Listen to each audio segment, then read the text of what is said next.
Hello, and welcome to Hearts of Wulin, Wedding of Flame and Fortune. This is a one-shot of Hearts of Wulin, which is a game of wuxia melodrama. We have a scenario set up. Our players actually have a whole tab of NPCs with pictures of beautiful people on them. So when they go to make up like the NPC connections and things like that, we've already got a cast out there that you can choose from. We have a couple that are established, but everything else you can figure out about. So that's to make things easy. My name is Lowell. My pronouns are he, him, and this session is part of Gauntlet Community Open Gaming, which is our free online gaming weekend that the Gauntlet Gaming Community does every few months. That's all I need to really say about that, except you can probably go to gauntlet-rpg.com if you want to find out more. I'm also the person who designed the rules and co-wrote the book. This is a game I love running, so I'm very glad to be here. We have a 4-hour block. My plan is we'll do character creation. Usually we can get that up to about the hour mark. And then we'll take a 10-minute break. And then we'll come back and get to playing. We'll take 1 or 2 other breaks. Those will be 5-minute breaks throughout. When we get to that last hour, especially that last like 30 minutes, depending on where we are, you may see me start to hard frame characters into places to kind of move us towards a conclusion. If we're not already naturally heading that way. I've had this scenario end at very different lengths, but we want to get to a nice high point, especially so we have enough time that everybody can do epilogues for their characters and say what happens after the scenario. So what I'm going to do now is I'm going to go through our cats, which I know some of you are familiar with the setup for this, but I do like to go through it again and to also talk about safety. Then we're going to get to the character creation process. So Hearts of Wulin, we're playing martial heroes a la Crouching Tiger, Hidden Dragon, or Hero, any of these kinds of stories. This is a fantastic version of China. Your characters exist kind of slightly outside of the normal realm of common folk and outside the realm of imperial authority. So in this world, factions and orders of different kinds are conflicting. Your characters are extraordinary. Your characters have extraordinary prowess and skill and gifts, but you are still bound by your heart. You may find yourself in conflict with your loves, with your duties, with your desires, your emotions. That's the hard part to overcome.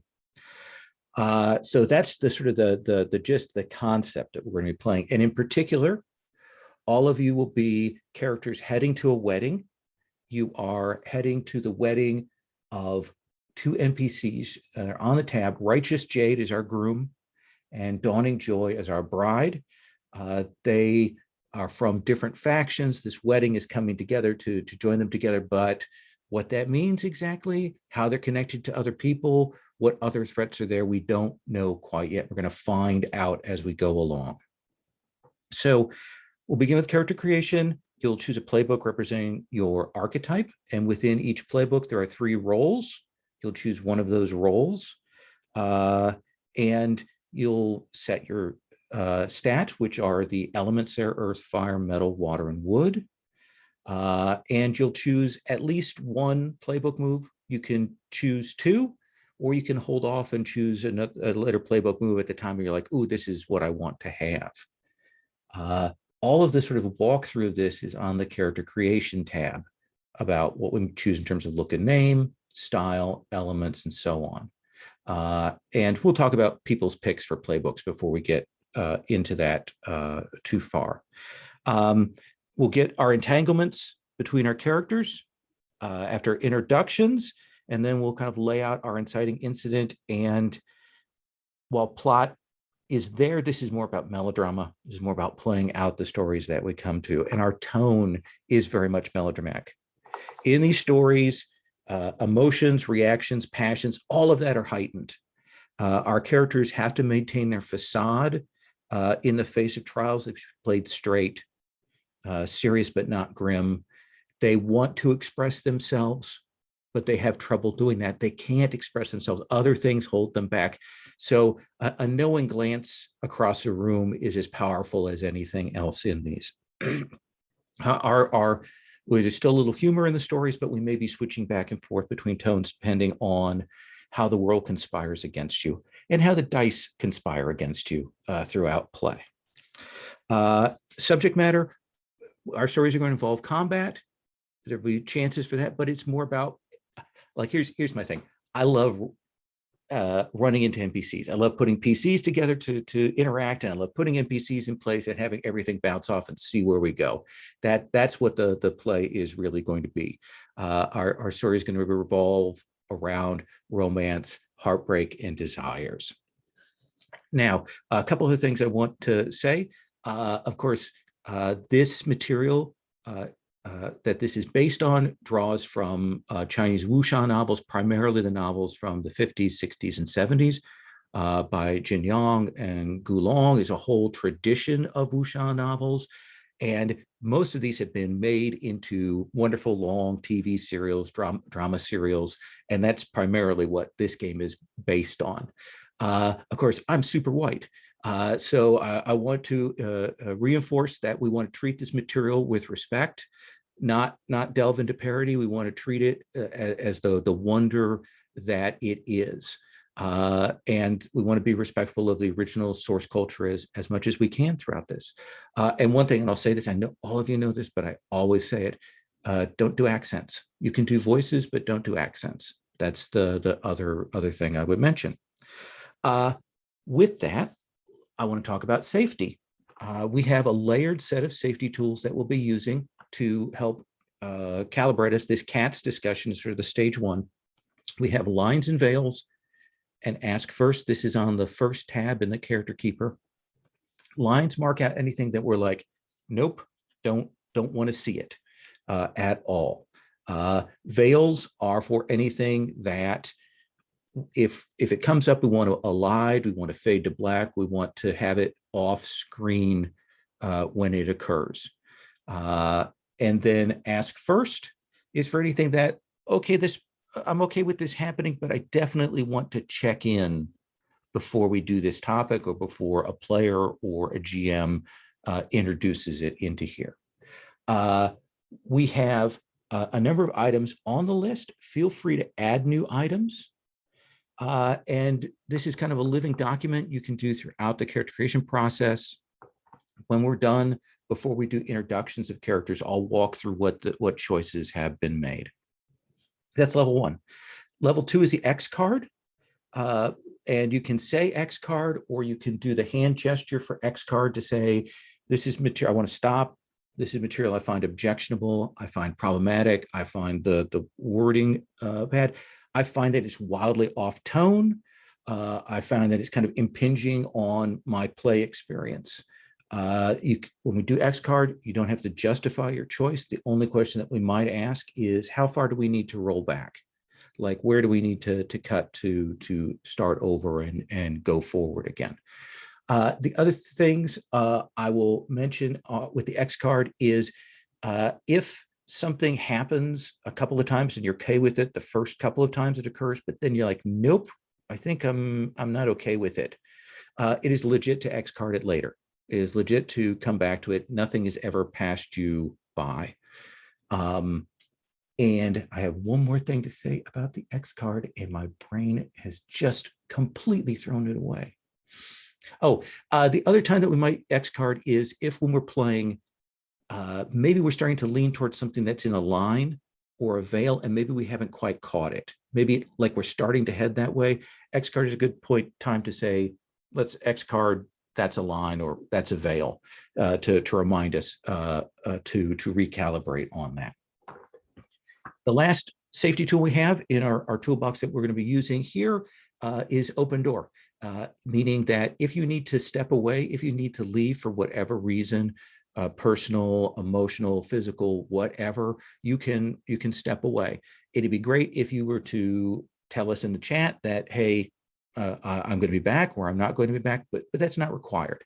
You should never stay in a game if you're not feeling well, or if you're not digging it. Like if this turns out to be not the game for you, you should feel free to step away, and no one will be bothered by that. So those are our tools that are available to us. I've done that speech a lot, got it down to about 10 minutes in all of this stuff. So what we're going to do is we're going to do the character creation process, the picks of characters in playbooks now. I want to go around and see what folks are interested in, so we can kind of get you set into your playbook, and then we'll have you start walking through that process. So Anya, what are your pronouns? May I ask you that before we go on? Hi, I'm Anya. I use she, her pronouns. Okay. And have you've looked at the playbooks? Are there any that are calling to you? I particularly like the loyal or the student. Okay, well, we have Lloyd has grabbed the loyal, so would you be okay with the student? Yeah, for sure. Okay, then we'll give you the student then. Mike, I think you were second on the call. Now it's down to 4 choices. That makes it so much easier once people have taken away your choices. What do you think? I'm still deciding. Can I defer? Okay, Maria, at least 2 of the choices have been taken off the table, so that's a step forward. I mean, I was gonna be like, I'll take whatever's last. So if I have ones that I think potentially, possibly the outsider or the aware. Outsider or aware. Mike, if that were going to narrow it down, does that help you make your choice? Sure. I'll take the Bravo. Okay. All right. So Maria, now I'm gonna you can look at that and make your choice. I'll let you do that, because I can just set everybody to character creation, and you can do that. So with character creation, going for the outsider, excellent. So you'll choose your playbook. You'll choose one of those 3 roles that are listed there, and you'll take that move and put that under your role move. You come up with your look and your name, and there's a little space there if you want to put a picture for your character. You'll decide your fighting style, which has 2 components. One is, or 3 components, rather. You're going to give it a name. You're going to decide what kind of weapons it's used with, and you're going to choose which of the 5 elements go with that, because that is the stat that you will then roll when you go to fighting, is whatever that style element is, that's what you're going to go with, because otherwise rolling in this game is a little bit different, which I'll come back to. You'll set your stats. They are +2, +1, +1, 0, and -1. And you'll pick your 1 move or 2. And when you're done with that, then we will have you we'll kind of have introductions and move around to the next step of our entanglements.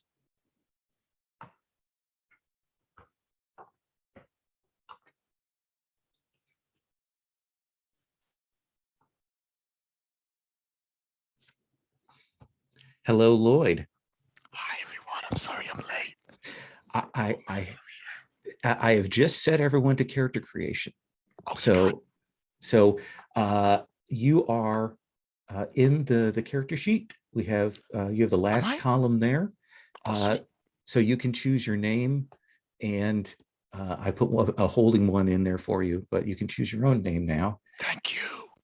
The character creation tab, we're going up to step 4. I need another link to it, though. Where do I get a link to it? What? I don't have the link. I don't have the link. I'm really sorry. Okay. All right.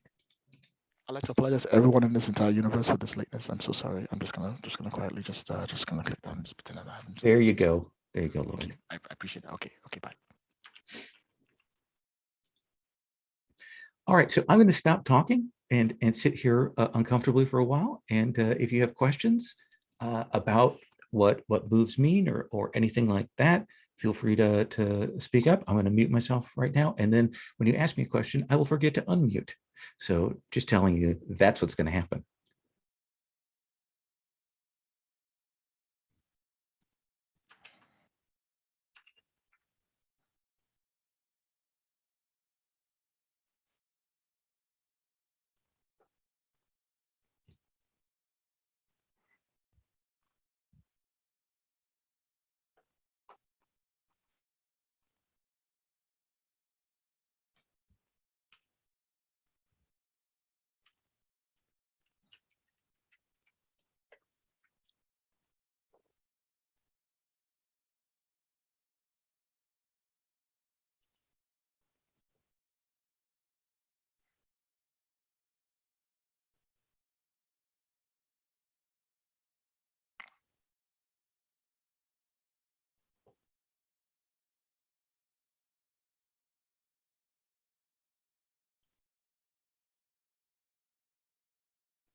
is our style element the element that necessarily has the highest number attached to it, or could it Not be different? necessarily. It can be Cool, different. cool.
All right, give Lloyd another minute to get back, and then we'll start walking through some introductions. I'll have some mechanical things to say.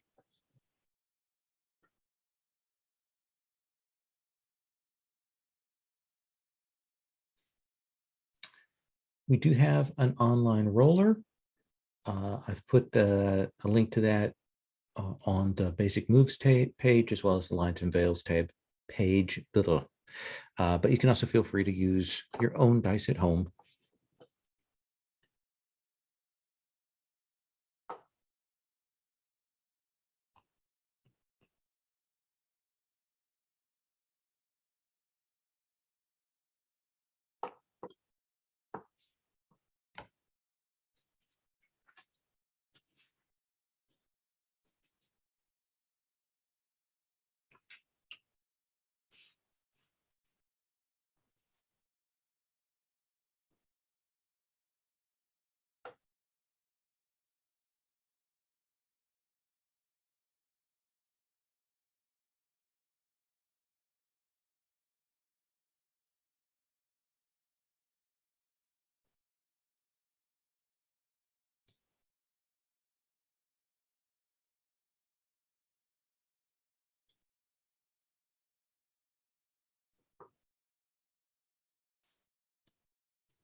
All right.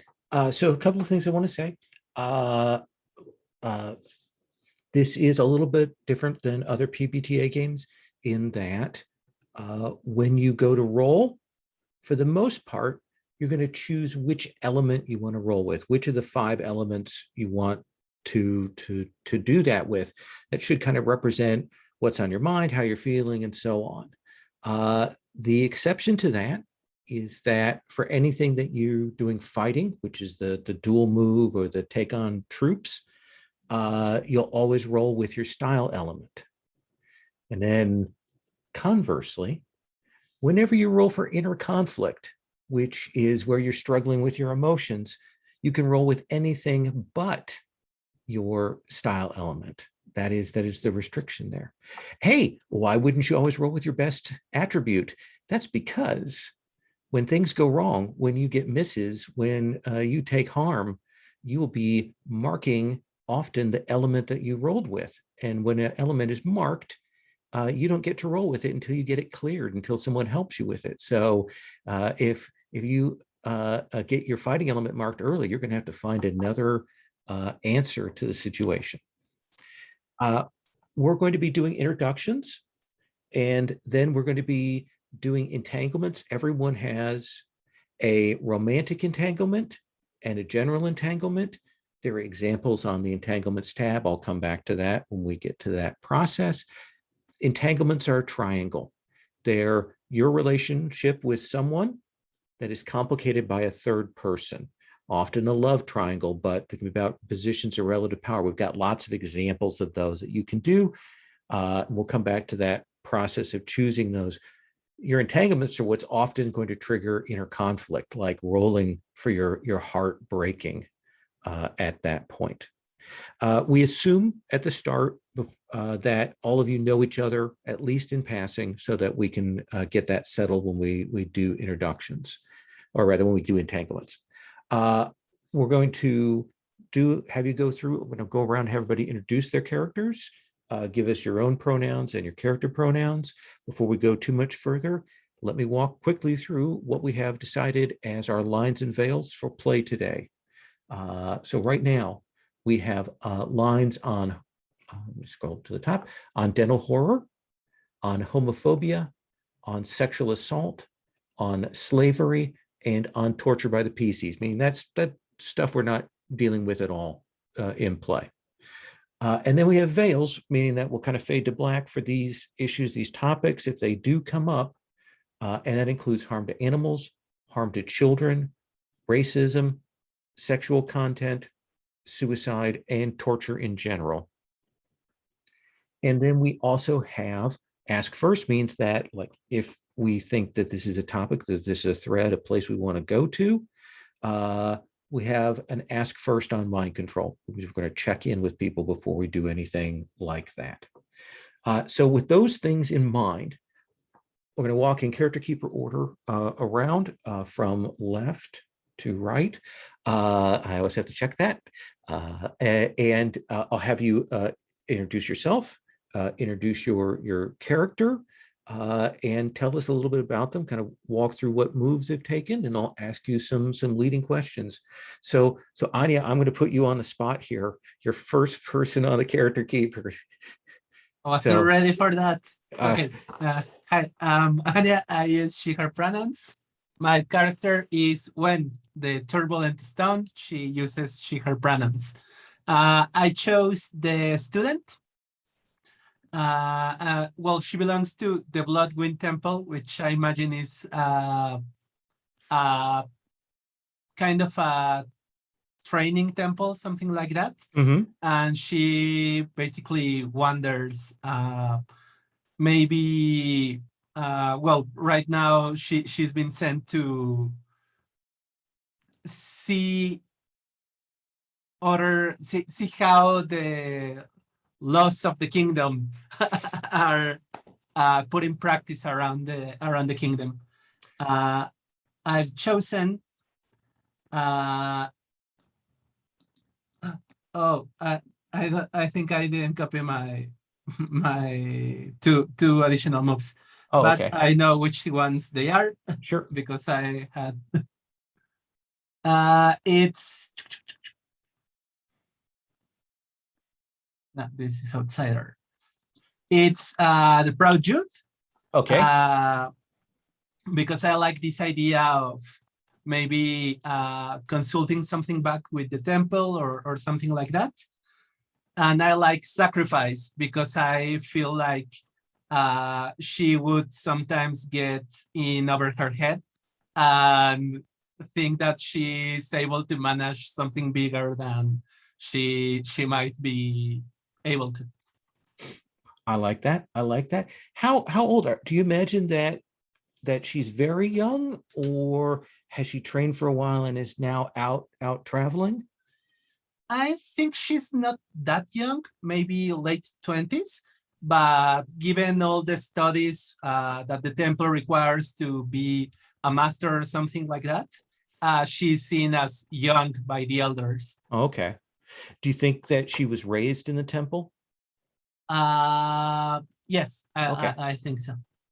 And tell us about how you're imagining your fighting style, what element it is, and what kind of weapon you're using. Okay, I'm thinking I chose for the name Breaking of Waves, and Nice. I'm picturing this as kind of I don't know if passive is the word, but a style that you first wait for the opponent to attack and then counter, and that's the idea of these wave breakers, these stones on the beach, waiting for the waves to hit them, and also this idea of protecting what's behind the waves. And that gives me this idea of resisting of big things. So I chose hammer as weapon. But I'm thinking, I don't know, I play a lot of Monster Hunter, so my mind went immediately to this gigantic hammer, but I don't know if that's on tone, but either way, a hammer. Absolutely.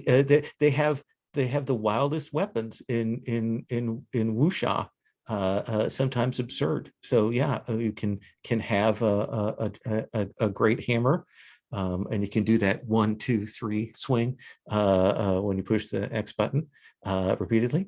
Yeah. So and let me think what else I want to know. Do you think she's excited to be out on the road, or like focused on like protecting people, or more wants to return back to the temple? Like, what do you think her attitude is right now? I think she's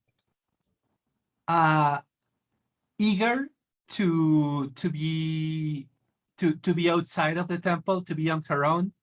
But she's I want to say careful not to disappoint the elders. So she might take on these impossible feats and later because she thinks it will prove something about her. And then later she's like, maybe I shouldn't have. All right. So that gives us enough to work from. We're going to get everybody else to introduce themselves, and we'll come back and we'll look at those entanglements. There on the entanglements and names tab, we do have a set of example entanglements, romantic and general, for the student. You can work from those, or you can work from the list that's down below. I've got a bigger list down below that. Okay. Each entanglement has 2 people. In at least one of your 2 entanglements, you need to have a PC in there. And then for NPCs, we've got that beautiful tab of NPCs with the groom and the bride and all kinds of other people there that you should feel free to rope in when we come back to you. All right. That's going to bring us to Mike. Mike, tell us about your character. Help if I unmute myself first. There we are. So I'm playing Gung Lu, he, him pronouns. Gung is a bravo, and I took the thief. And Mike, you're also personally he, him? Yes. Oh, I'm sorry. Yes, Okay. yes, I am he, him. I use he, him. Gung is also he, him. So Gung is I took the Bravo playbook, and he is the thief role. He is, I'd say he's probably in his early 30s. He's very stylishly dressed, looks the part of he looks and acts the part of a kind of a young wealthy party goer, like kind of a bon vivant type. He really enjoys good food and drink. He really enjoys he really enjoys parties. Really enjoys the finer things in life. And he has a couple of kind of vague stories as to where he gets his money. What really, in reality, he is the notorious wanted criminal who's only known as the Shadow Cat, who is someone who, he's like, basically he's like a second story man. He will break into the, in the dark of night, he will break into the homes of the rich and influential and will, shall we say, liberate their baubles that they clearly have too many of. And that is what he uses to actually fund his lifestyle. He is a member of a faction called the Black Lotus Society, which I kind of imagining is an organization of other gentlemen thieves. Okay. His style is called the 8 Steps of the Ghost. Nice. The element is, and the element, the associated element is metal. And his weapon of choice is are a pair of identical daggers. Nice. Now, do you imagine, like, how did you learn this style? Were you raised among nobility and were taught it? Did you learn it on the street? Were you apprenticed to another kind of thief? What is that? I think so. I imagine his story was that he was he was like the child of servants in a noble's house and saw these, and was surrounded by all of these expensive, and he coveted all of these expensive things that he knew he could never have for his own. And therefore, at a young age, started liberating said things.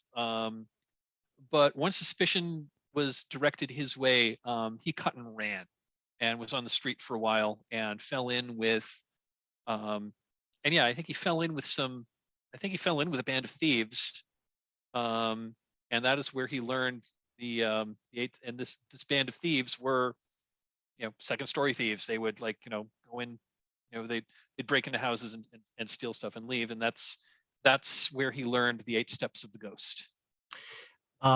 Your like outside of your thief identity, your standard identity, do people know you as a wuxia, as a skilled warrior in that identity, or merely as a bon vivant?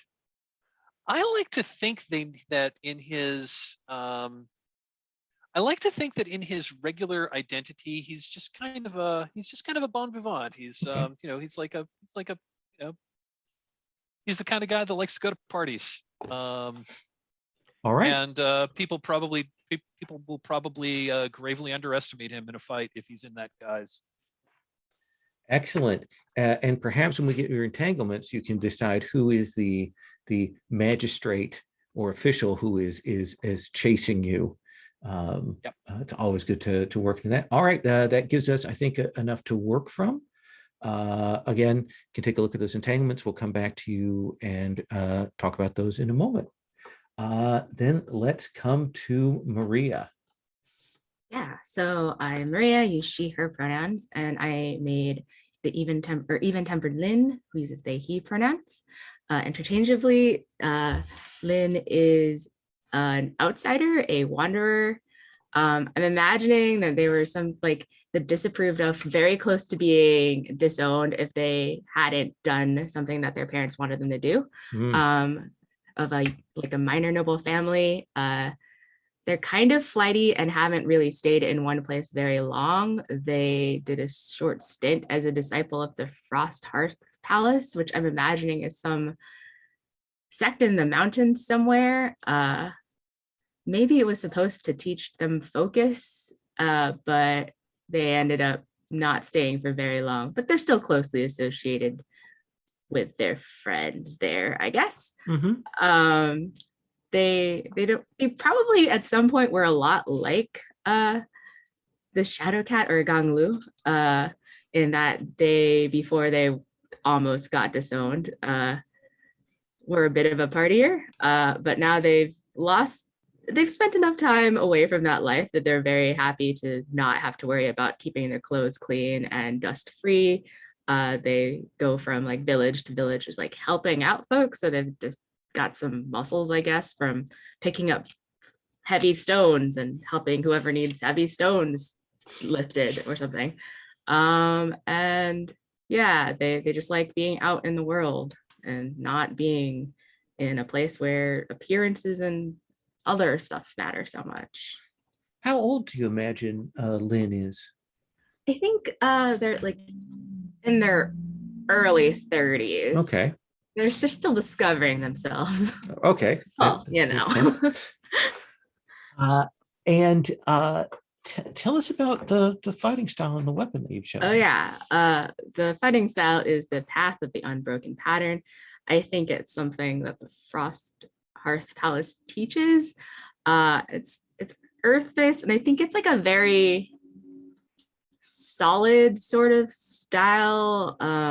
Nothing too flashy, not a lot of jumping, but swiftly stepping aside and whacking someone over the head with a staff, which is even-tempered Lin's main weapon.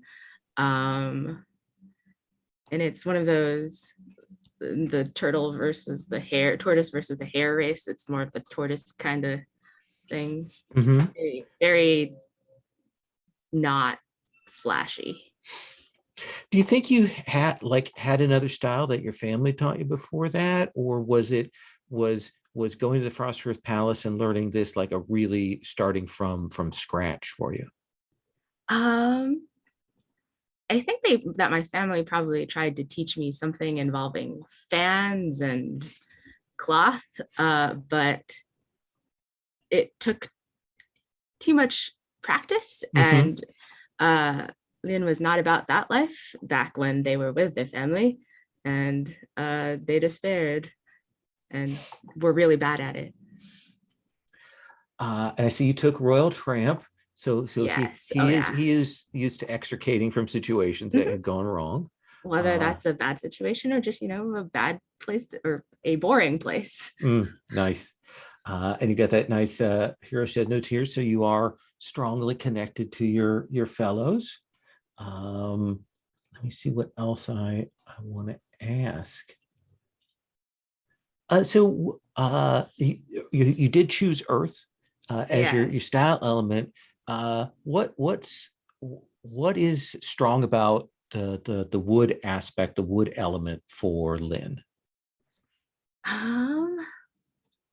I think it is I kind of was thinking that it's kind of like the curiosity, the since they go from village to village a bit, it's like, okay, I'm in a new place. Who can I meet? Who can I make a great impression on? And who can I help with my strength because I am swole? Awesome. Great. I think that gives us a good sense of that. We'll come back to you to talk about entanglements in just a sec. That brings us to Lloyd. Lloyd, please tell us about your character. Before I do, what is the name of the clan that is what's called the male side of what's called the wedding? The Groom? Yeah. I don't know. You tell Excellent. me. Well, here it is. Wretched Zoo, aka Zubai, he him pronouns. Hi, I'm Lloyd. I'm he them pronouns. Nice to meet you. What's called Wretched Zubai grew up in a mining colony when they were a kid. They lost their father at the very tender age of 5 to a mining accident. So from 5 onwards, they were forced to work in the mines to keep both their mother and their 2 siblings alive the best as they could. Their mother also worked as well, but the extra money coming in from Zubai was important. There is a battle that happens in the mining colony, a trap laid for the Meteor Grace clan. And during the trap, Zubai might help the soon-to-be leader of the Meteor Grace clan to escape and get away. In doing so, the leader of the Meteor Grace clan decides that they will grant Zubai one wish, and the way they want to do this is by giving him their one jagged sword. They grant it to him and say, when you are strong enough to wield this as a man, or whatever gender it would be in the case may be, come see me in my temple and I will welcome you like a brother and a son. So years pass on. Zubai forces themselves to steady the blade as best they can. They turn up at the temple of the Meteor Grace clan and they fight and yell and scream and do whatever it takes for the clan to accept them as their own. The promise made by the leader is put in place, so they are now taken as a son of the leader of the Meteor Grace clan, but they also know that they are unkempt and the style of fighting is different from that of their clan themselves. But their job is to protect and keep people safe, specifically Iron Lion, the bride-to-be, the groom, I believe. Well, that's the bride's father. You mean Righteous Jade? There we go. Bride's father, that's him. That's the person who washed over me. So then you're protecting the bride. I'm protecting the bride. There we go. That makes sense. All right. So I'm going to write down Meteor Grace clan. So what does your style look like? The style is strange. It is a fire style based on passion and speed, but actually incredible recklessness. It is not a simple, I'm swinging my sword to go in. It is, if I swing my sword everywhere at once, it will hit you. And that's the style that he goes for. As such, the style is incredibly destructive to the surrounding areas. And anyone facing the style has to deal with the overwhelming power of it before they have to deal with the person themselves. It is not built to be beautiful and classy and straight and true. It is built to be pressurized and force people into a corner where whatever technique they have is irrelevant because I'm not playing by the rules that they're playing by. Nice. And how old do you think you are? I should be in my 30s, I think would make a lot of sense. So you've been with the clan for a while. Mm-hmm. Okay. Anything we should know about your physical appearance? I have an unkempt beard. I'm scarred along the face. I have blackened fingernails from working in the mines, but I have incredibly warm eyes.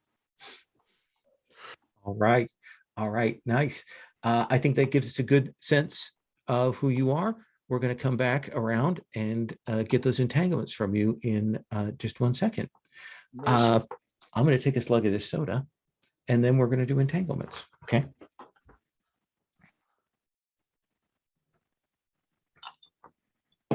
So with entanglements, you've got a romantic entanglement and a general entanglement. We've got those examples that are there. I'm going to come around and have you do one of those, and then we'll do everybody's, and we'll come around and do the other one. One of the things to consider is all of you kind of know each other. You're all going for some reason to this wedding and are heading there. So we'll tying yourself into these characters, kind of think about like why you would be going there.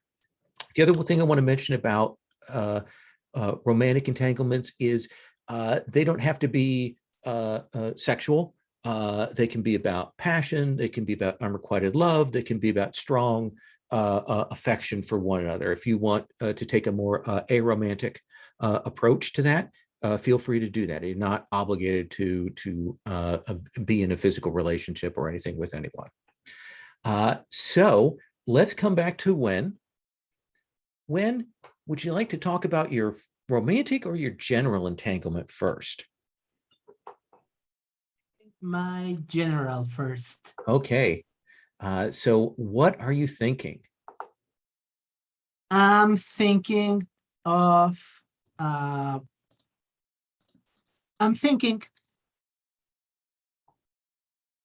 my master. I was watching the NPCs shit.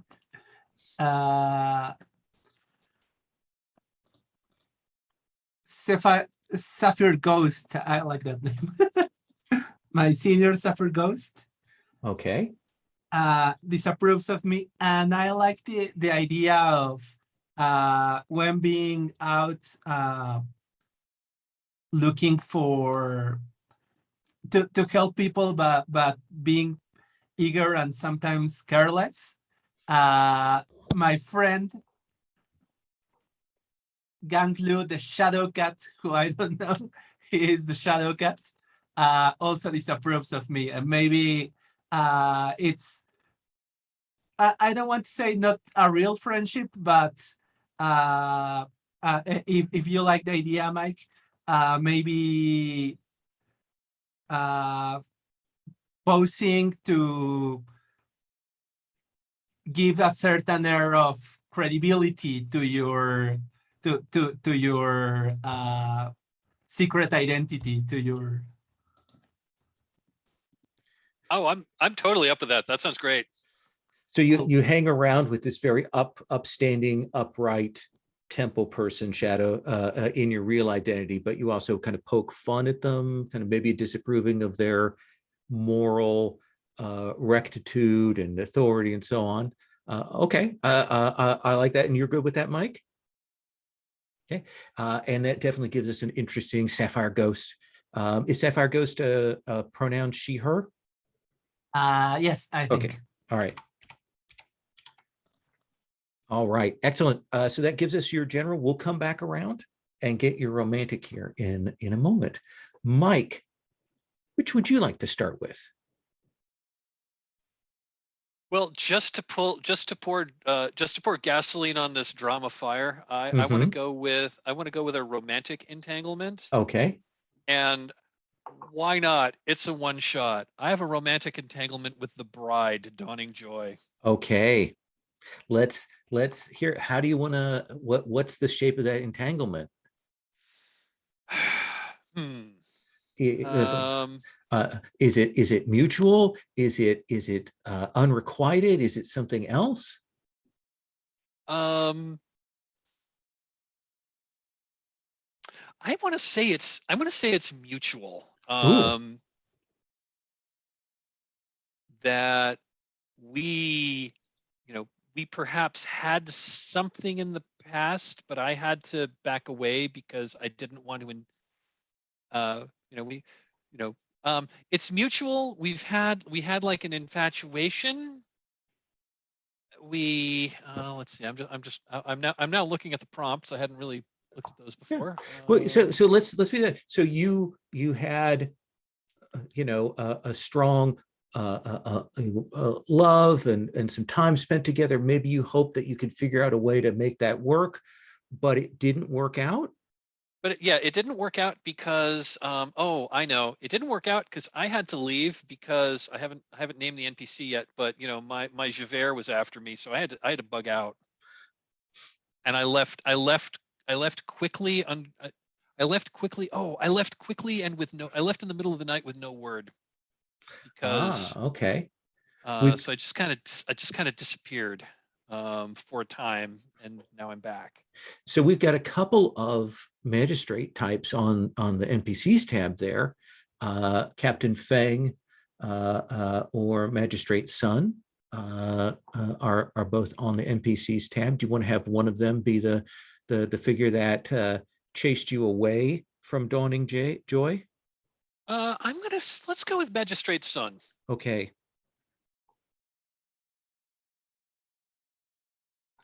Who was on my tail, and Yeah. I decided to go somewhere else for a little while. Maybe there's some question about Magistrate Sun's level of affection for Dawning Joy as well, just to make that complicated. So you had a relationship with Dawning Joy, but then you left without warning, pursued by this magistrate, and you're only now returning. Okay, yeah, that's properly messed up. I like it. All right. That will bring us to even-tempered Lynn. What do you want? Do you want to do your general or your romantic first? I think I'm gonna do my romantic, Okay. possibly. And if it's cool with Lloyd, I think it'd be cool if even-tempered Lynn was in love with like Zubai. Maybe like came across each other at some point while Lynn was like wandering. Wait, I think I failed to copy something. Oh wait, but their duty to someone draws them away. I don't know who to put in as Zubai's person that they have a duty to. What do you Possibly think? the same person as that you have a duty to. I don't know. I have a duty to Iron Lion, who is Okay. Bride's father. Yeah. So I can say, but their duty to Iron Lion draws them away. That sounds really good. The Meteor Grace clan, this clan that is important to the wedding you're going to. You're probably going to see Zubai, hoping to see Zubai, but you know that. You don't know what he thinks of you now and how much this is going to affect. Yeah. Oh, that's good. I think we can work with that most assuredly. Which brings us to Zubai. I'm doing my romantic, please. Okay. What is going to be your romantic? There is a mutual, unrequited love between Righteous Jade and I. I want to marry the groom. Absolutely. He is so hot. I mean, look at that picture. How can anyone look at that? Look at him. Look at him. What those women can't please you like I can. But my duty to Iron Lion blocks my path. Excellent. That works, I think, most assuredly. So we're going to come back to you on general, and because you have 2 NPCs in your general, your romantic, we want to make sure you get a PC in your general one when we come back. Okay. Ready. All right. Then let's swing back around to when we have your general, right? So what do you want to do for your romantic? I like the prompt of someone advised me not to pursue, and I'm gonna go for Dawning Joy, but I'm not sure who will have advice that to me. And I think I'm gonna go for Zubai because that doesn't make sense to me, because if Zubai would want the relationship not to work in order for. Well, actually, if it makes me any better, I want you to be my sibling. That'd be cool. Yeah. So, because I'm like, I think Wen makes the most amount of sense would be a sibling of mine who went off to like go to the temple. I was like, oh, I think it'll be great. So like, yeah. Yeah, then yeah, sure. So Sure, I like that. you're in love with Dawning Joy, but Zubai has advised that no, you don't want to pursue, you don't want to get involved with that, you don't want to do that. Yeah, because for Subai is bounded by their what's the word? Their honor to the clan, right? Mm-hmm. Even though it works against, yeah. Yeah, I like that. Okay. That brings us to back to Shadowcat. What do you want to do for your general? I think I want to have some kind of, I want to have a general relationship with our resident wanderer, even-tempered Lynn. Okay. Just looking at the entanglements names just to get, or the entanglements tab just to get some. And you can always modify these prompts from sibling to friend or anything like that.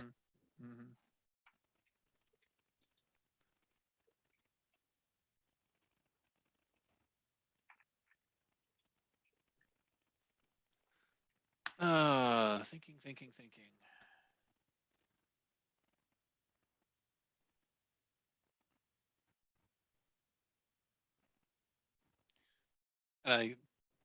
I assume we can go off script a little bit as long as Absolutely. we need to. Yeah. Okay. I'm just looking at, I'm still trying to figure this out.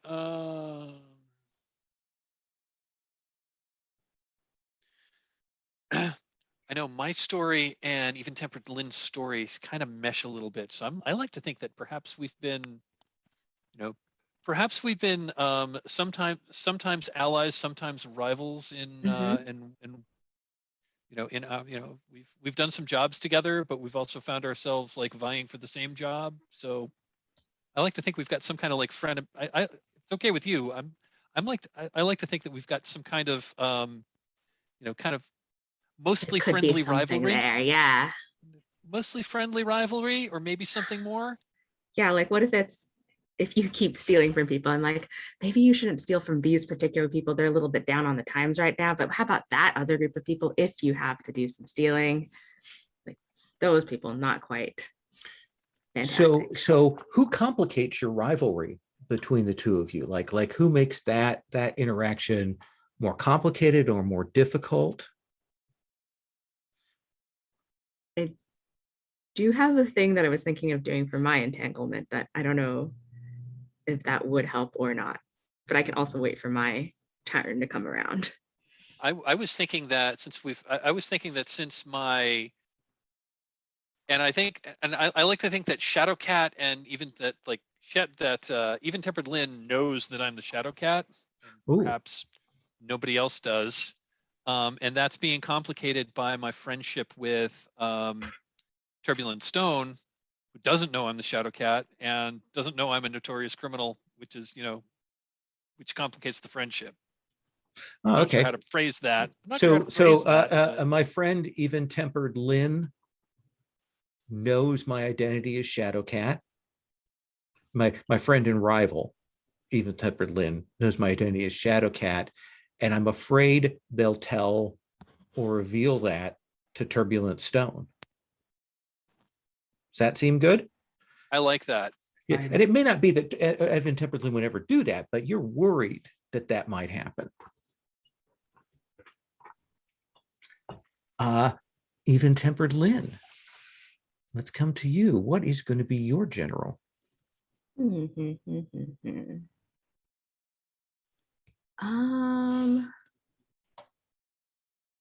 was thinking,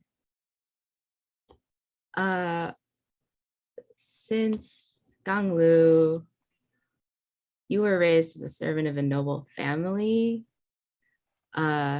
is that Magistrate Sun's family, or is Magistrate Sun just chasing you because of you were reported I was initially thinking the latter, but the former is the former would definitely add more like fuel to the fire. Stealing from the magistrate. Yeah. So I think what I was thinking is I have hidden my true identity from my frenemy, Gang Lu, because of my past with Magistrate Sun, who I was maybe the disapproved of child of that family. So like you were around and I knew you were stealing. Maybe I may have slipped out to like my parent that something was missing or something, and I didn't mean to, but I was young. And I thought it could get them to not send me off to some sect. And so Magistrate Sun is your sort of estranged parent or sibling? I think parent. Okay. So you've been wandering. So going back to this place that you know it's very likely Magistrate Sun is going to be is a real challenge, right? And also they're chasing my frenemy. Yes. And now the question is, you've already sold Shadow Cat out before. Would you do it again? Let's find out. Lloyd, what is going to be your general entanglement? My sibling Reng disparages me despite how much effort I have put into trying to keep them happy. And my friend Gang Lu won't condemn them for some reason. So in my mind, if it's okay with you, Gang Lu, is that we actually form a triple friend thing where you're friends with my sibling and you're also friends with me by association. But they always disparage me and you always take their side. I'm like, can I get some support, please? Just a little? Some friend you are, Gong. Thanks, Gang. I love it. Always That's out great. in the nighttime anyway. Yeah, I feel like that's like our relationship where it's like that between, because that then gives me a connection to every single character in its own way. So why do you think that you have some issue with your sibling Zubai? I think first and foremost is that we haven't seen each other in a long time.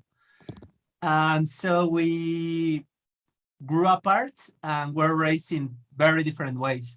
The one thing we have in common, I think, will be our devotion to the way we were raised, for him to the clan, for me to the temple. And so we are trying to reconnect from that point of, I can see you, I can see you are trying to do your best, but come on. If I may add something to that, could we make it that I'm the reason why we could afford to send you to the temple?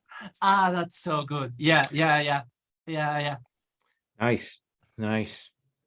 All right, that gives us 2 entanglements for everybody. That connects all these web together. Now, you will get 2 bonds. You'll choose one character, an NPC or a PC, from each of your entanglements. Write their name down under bonds. One for entanglement 1, one for entanglement 2. Bonds are a resource that you can spend to give yourself a +1 to a roll after you roll. They are essentially a kind of the energy of that friendship, the energy of that connection. When you spend a bond, you're not destroying the relationship, but you are calling on that connection. So you want to do that, and you can always spend bonds to help yourself. So if any of your bonds you can spend to help yourself, but if you have a bond like with, say, Shadow Cat, you can spend that bond to help them if you have that bond with them. So we are going to take 10, our first break here, and then we're going to come back and we're going to roll into some play. Everyone cool with that? Okay, I'm going to pause the recording. So when you heard that dawning joy was getting married. What was your reaction to that? Like, what was your feeling about that? Anger.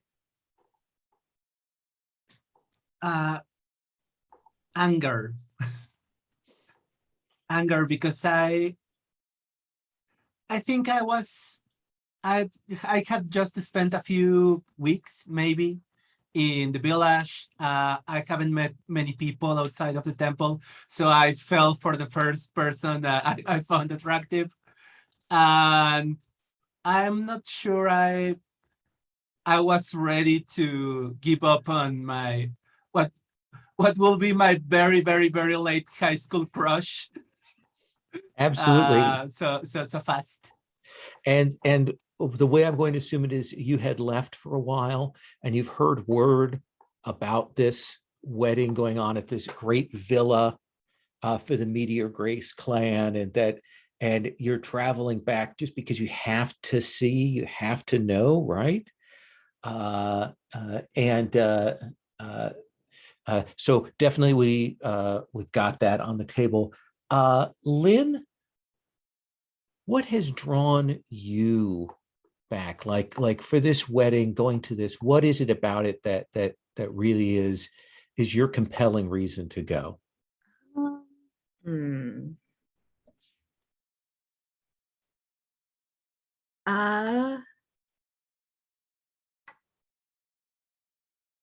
I think it's that I out of like some sort of morbid curiosity want to see how my estranged parent is doing. Like I am back in this city for the first time in a long time, because like my path has taken me around, and now that I'm back, I'm like, well, everyone I know is going to be at this one place. Might as well see how good old magistrate son is doing.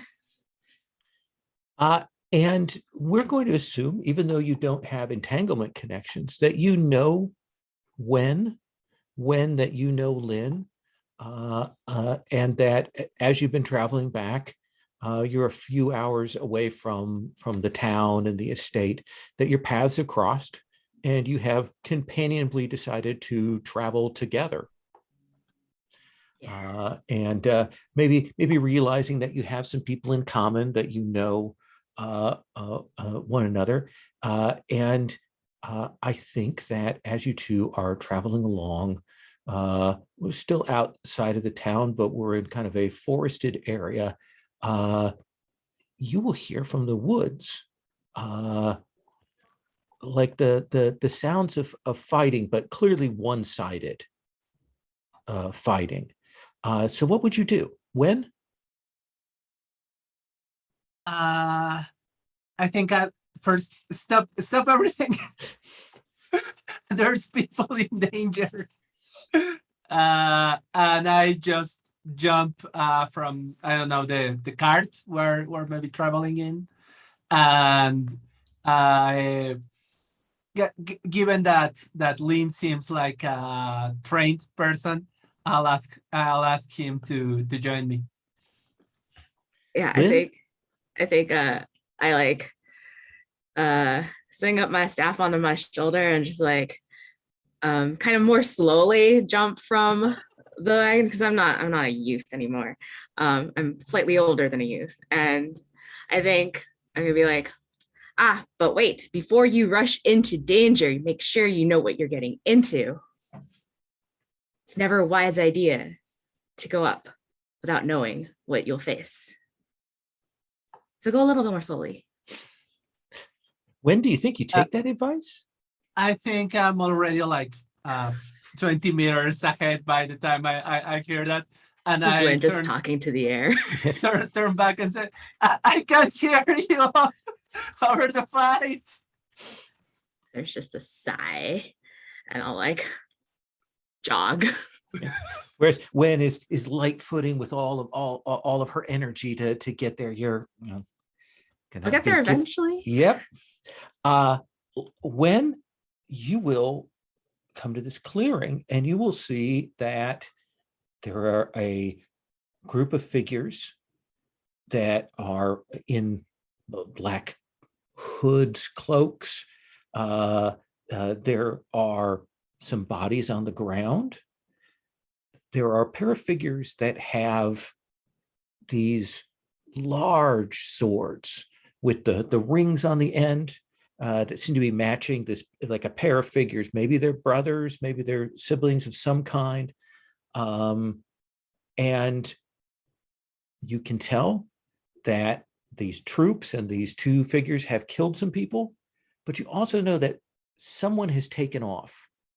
Like before you got there, someone flew off into the woods. What do you want to do? I want to check if the bodies are alive or unconscious or. Absolutely. Let's have you. I think you're going to. This is a dangerous thing to do. You're going to kind of rush into the middle and try and judge and see what their status is. I don't think this is a study roll because I think the information is obvious, but I think it's an overcome to avoid getting hurt in the course of this. So you're going to roll the overcome move. What do you want to roll that with? What do you think is appropriate for doing this? I guess fire, because I'm just caught in the moment. Absolutely. Let's go ahead and have you roll overcome, and then we're going to come back to Lynn. That will be a 3. That'll be a 3. So I think that you rush forward. What did you roll with? What element did you roll with? Fire? Fire. Okay. So the first consequence I'm going to have you, I'm going to put a little checkbox by your fire there, which means until you get that cleared, either by somebody helping you or having a chance to catch your breath in between scenes, you can't roll with fire. And as you rush forward, these two figures turn, spin, and with a coordinated move, like catch you with the blade and knock you down. They're clearly a dangerous a pair of swordsmen there. Lynn, that's what you see as you come out of the woods there. You see that these two clearly dangerous wuxia warriors have knocked Wen down and have her kind of locked down to the ground. I think Lynn is gonna sigh, kind of like, should have gone a little bit more slowly, maybe taken a moment to assess the situation. And so I think Lynn's actually, can I like assess the situation a little bit? Absolutely, 100%. That is a study roll. Yeah. What do you want to roll that with? I'm gonna roll that with wood, I think. Patience. Yeah. Kind of holding. You could rush forward, but you want to. Okay. And let's see. Yeah, which one of the roll with me are we using? Oh, here. Here's the one. Hold on. Let me reset this. Yeah, you put 2 for some reason. I'm not quite sure if there's a difference between them. I'll give you the one that I have up right now. Okay. Copy. This is the link that I have. I may have accidentally put a second one around. I think I'm in that one, possibly. I'm not sure. I'll just do this.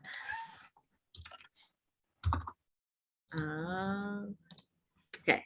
And this is 2d6 plus I have a +2. 2. That's an 11. That's an 11. So you've got 2 hold. Great. To ask questions, assess scale, or make a declaration. Can I assess the scale of the people who have the swords with the rings in them? Absolutely. They are clearly trained together. And as they are right now, standing together, coordinated, they are above your scale. But if you could figure out a way to get them apart, you could probably get them down to your scale. All so that's 1 hold. Is there an escape route? Is there a way that we can like get out of here without them following us? I think that right now they're clearly like trying to be secret. So perhaps grabbing Wen and running back to the main road where it's a little more exposed, they probably won't follow you all the way back there. Okay. Does that sound like a reasonable answer? Yeah, I think so. Okay. But we're going to complicate the situation a little. Tell me what happened, Zubai, that has led you to pursuing someone through the woods? Is it somebody who tried to steal from the wedding? Is it a murderer? Is it a criminal? What is it that it has you right now doing that? The encampment for the wedding is not that far up. We'd stopped to take a rest and sort of like get a drink of water, get one together, sort of get ready to go to the final place. As we'd stopped, Righteous Jade was asking for a hand with certain writing, and I'd been offered to be the one to bring the writing to him, because I can't read, it's good enough for someone like me to take along, so I don't know what it says. I had brought it along, and we were in the room together, alone in the moonlight, and we were trying not to flirt. They were saying words. I was like, hamna. Things are a little bit heated.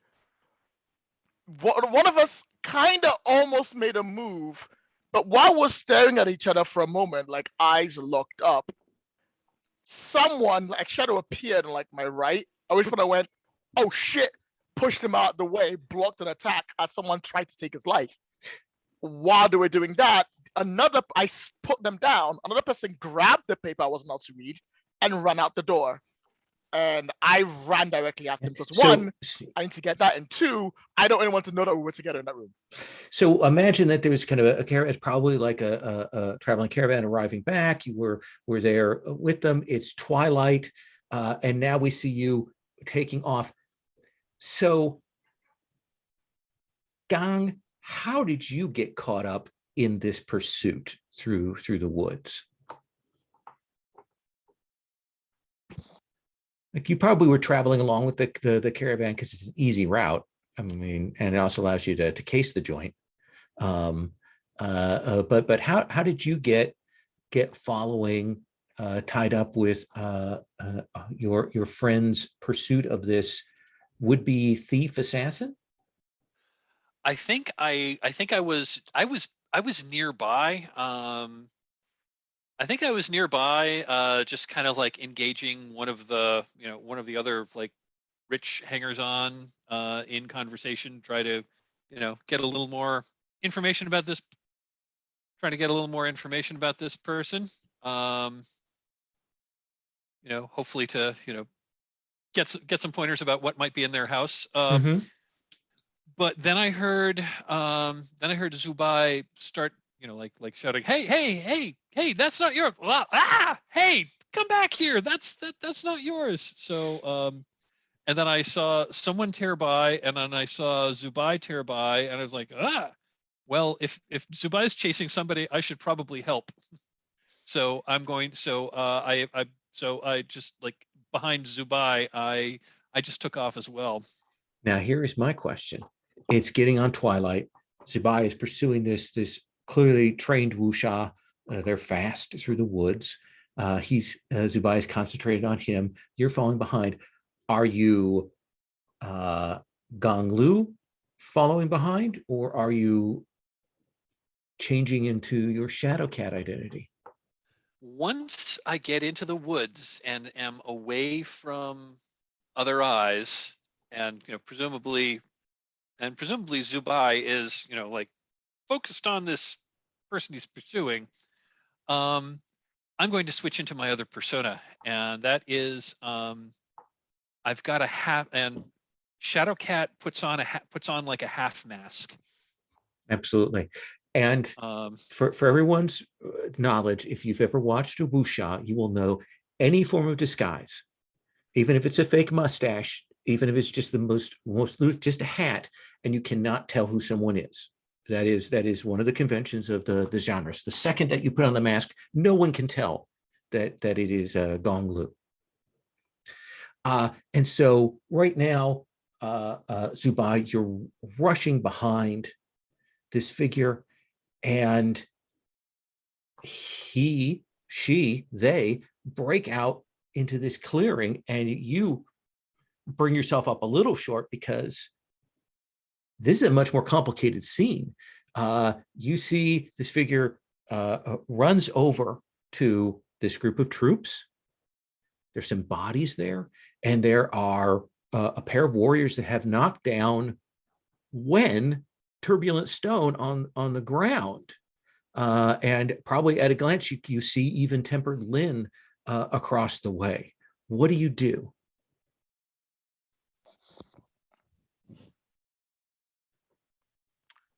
What's the distance between me and Wen and the two guards? Do you mean, could you cross it and do something? I mean, when I do cross it and do something, what is it going to look like? It's going to be me blazing through, or it's going to be just stepping up? I think it's going to be a little bit blazing across this clearing, probably. Oh, cool, because that's exactly what I'm doing. I'm literally going full pelt into them. Okay. Does this feel like you're using your defend move? Yes, please. Okay. Then what do you want to roll that with? All right, so I'm coming in and they're there. I feel this is a water move. Okay. Because I'm using awareness, wisdom, and flexibility. Absolutely. And I shall make a roll. So 2d6. Oh, no, don't just roll 2d6. Never mind. +1 is 10. 10. So you will keep them safe. So they are absolutely protected. Like you push them back, and you also get to pick one from that list. Well, gain a bond with the protected person. Okay. So you will gain a bond with Turbulent Stone as when you look up and you see your sibling, who you haven't seen in a while, rushes out, pushes these two attackers back, and saves you. Let's do Wen, Lynn, and then we'll come back and figure out where Shadowcat is at, how Shadowcat's going to interact with this. So Wen, what do you do? First is bye. I'm like, Wen? With my sword out, still looking at the two men. And I'm trying to regain my footing and trying to match his impressive stance with my hammer. I go, you're supposed to be in a temple right now, Wen. But I am, but I received your letter about the event and I couldn't miss it. I specifically said, do not come.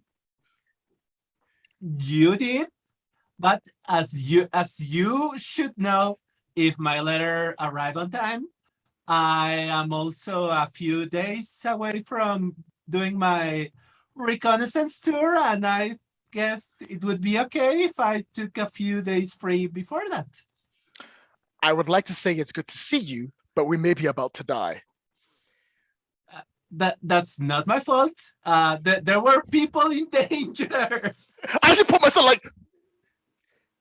So, and I go back again. So I think for both of you, if you weren't in the middle of a combat, if that threat wouldn't be, this would be the point at which I would call for inner conflict rolls from both of you. But I think the situation, the pressure of it is enough to distract you. But you two are kind of side by side, and we've got these two brother swordsmen that are standing there. We've got this thief that's wrapped up in these troops.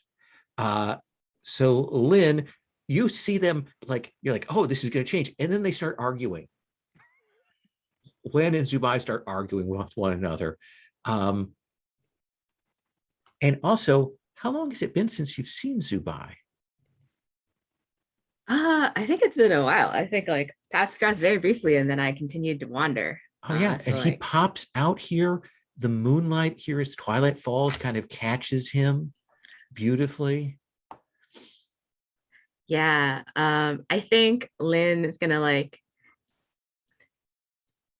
just like pick their way through the bodies on the ground so that they're like standing and have their staff out and kind of like trying to be impressive, kind of go, is it really the time for this argument? For the first time, I actually look over and I sort of double take and realize who that is. And I sort of bow slightly. But that's all I say. Yeah, I think there's also like an answering like sharp nod. So we have the trio of you standing together. Let's figure out where Shadowcat is, and then I think we're going to have to figure out how you deal with these villains, because they are going to make their moves here soon. Shadowcat, you at the edge of the woods, you've changed. You see 3 fellow warriors that you know, and you see these villains. What do you want to do? Let's see. So the thief that we were chasing is definitely going to, and is like If definitely they are, they've joined these people here, but they are definitely going to take off if they're not stopped. got it. I'm going to run past the trio of people who I know. With one of my daggers, like give them a salute as I run by, as I chase after the thief. All right. So you are pursuing the thief. Who do you want to deal with? We've got these 2 brother figures, and we've got these troops there. I think the 2 brother figures who Gang is going after them. No, Gang is chasing that thief. Then I'm going after whoever Gang is, because I grab my hammer and I look to I and I go, that's what we should be doing. So you are moving to do that. I think that you're probably going to have to deal with the troops that are going to try and stop you. But we'll come to that in a second. Lynn, what do you want to do here in this? Well, I know that I can't fight the 2 brothers on my own, but now that my totally platonic friend from afar is here, perhaps we could fight them together. And maybe we fought together in the past. So I probably like say, if we can get them separate, you can take one, I can take the other one. As I'm standing there, I sort of lean over. I like to make a declaration. Okay. The declaration is, I know about the existence of the Shadowcat, and I want to stop the Shadowcat. Interesting. It's just a declaration. In a Lupin the Third, me going after Lupin as desperate as I can. Kind of way. You want to ignore and leave Lynn here to deal with these 2 swordsmen? I can't. But Gwen just went after. Well, let's have you roll inner conflict now. No, it's doing so well. Okay, let's do it. The good news is when you roll inner conflict, you get to mark an XP. Woo! That's my first one. It's going to be a long day, Lloyd. You're going to win us a lot. All right. I would say this looks like I should be rolling on my, if you don't mind me looking up. I would say, curiosity or I feel like I roll my metal. Okay. So let's do this properly this time. It's a -1, 2d6 roll. That is a -1. That's a 1. So I think I want you to mark metal. And I think you're going to be distracted and like about to maybe go and try and deal with Shadowcat. And I think you're going to get locked up with these figures and be at a disadvantage here. That sounds good to me. Let's then kind of go reverse, come back. Shadowcat, you're moving up on this figure. That is a duel. You'll roll with your style element. This figure right now is on equal scale with you. Okay, let me check my character. I believe my style element is metal, which is not actually my best stat, which is fine. Okay. So I will roll +1. Let's see. I don't use roll with me very often. How does this work? Let's just do 2d6. It's my first time using this. I like the layout. Looks nice. They've got a visual one too, a version of Ooh. it that I use for like blades. So that's a 7. That's a 7. So on a 7, you can choose one. You can win at a cost, lose and mark XP, or deadlock. If we decide to deadlock, then you get to either reveal a detail or ask a question.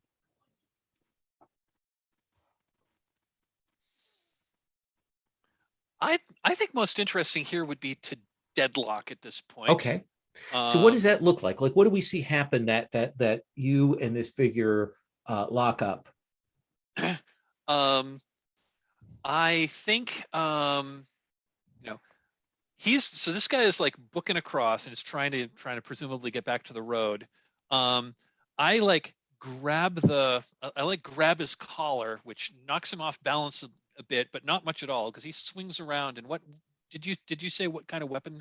I think that a pair of daggers come out from his pockets, and slash at you. And I parry them with my twin daggers. And I think what would be cool is we're almost mirroring each other's moves. If we don't have the same style, we've got very similar styles, such absolutely. That's how we're, and so that's how we're, and so yeah, we're surprised at each other's. We're kind of surprised at each other's moves, and at least for now, neither of us have advantage. Do you want to ask a question, or do you want to make a declaration?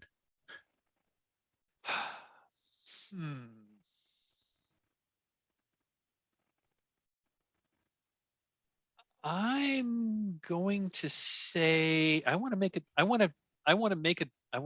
declaration that, now let me back up. Sure. This is just when we say make a declaration, you can add something to the fiction. You can okay. When you make a study roll, you can use that to ask a question or to make a declaration about things. There are some limits, like you can't declare about other PCs and can't necessarily change existing fiction, but what do you want to say? We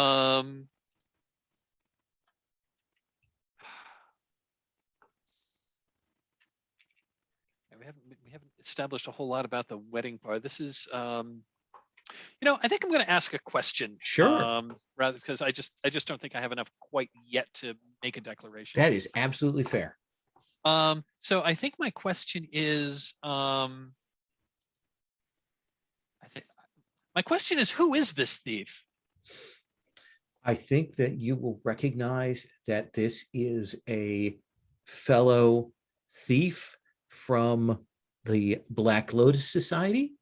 I think you will recognize that this is Ashen Twilight, who is undercover as a guard for the family of the Meteor Grace clan.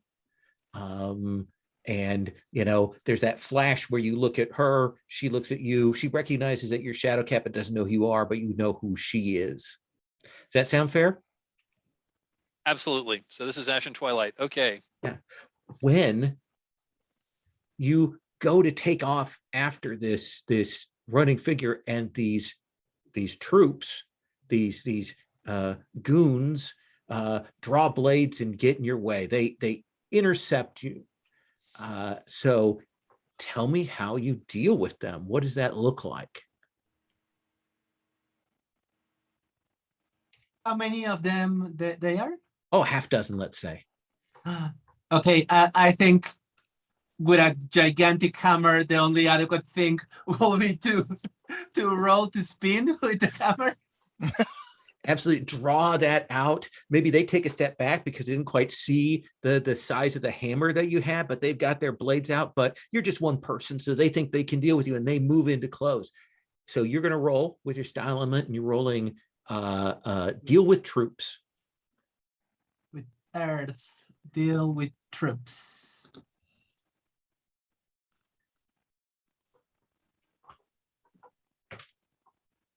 Okay, that's 6. That's a 6. That is a 6. Now, here's just before spinning, I want to yell, hey, bye! Check what I just learned. So you have an opportunity here. You can burn one of your bonds to take that to a 7 rather than a 6?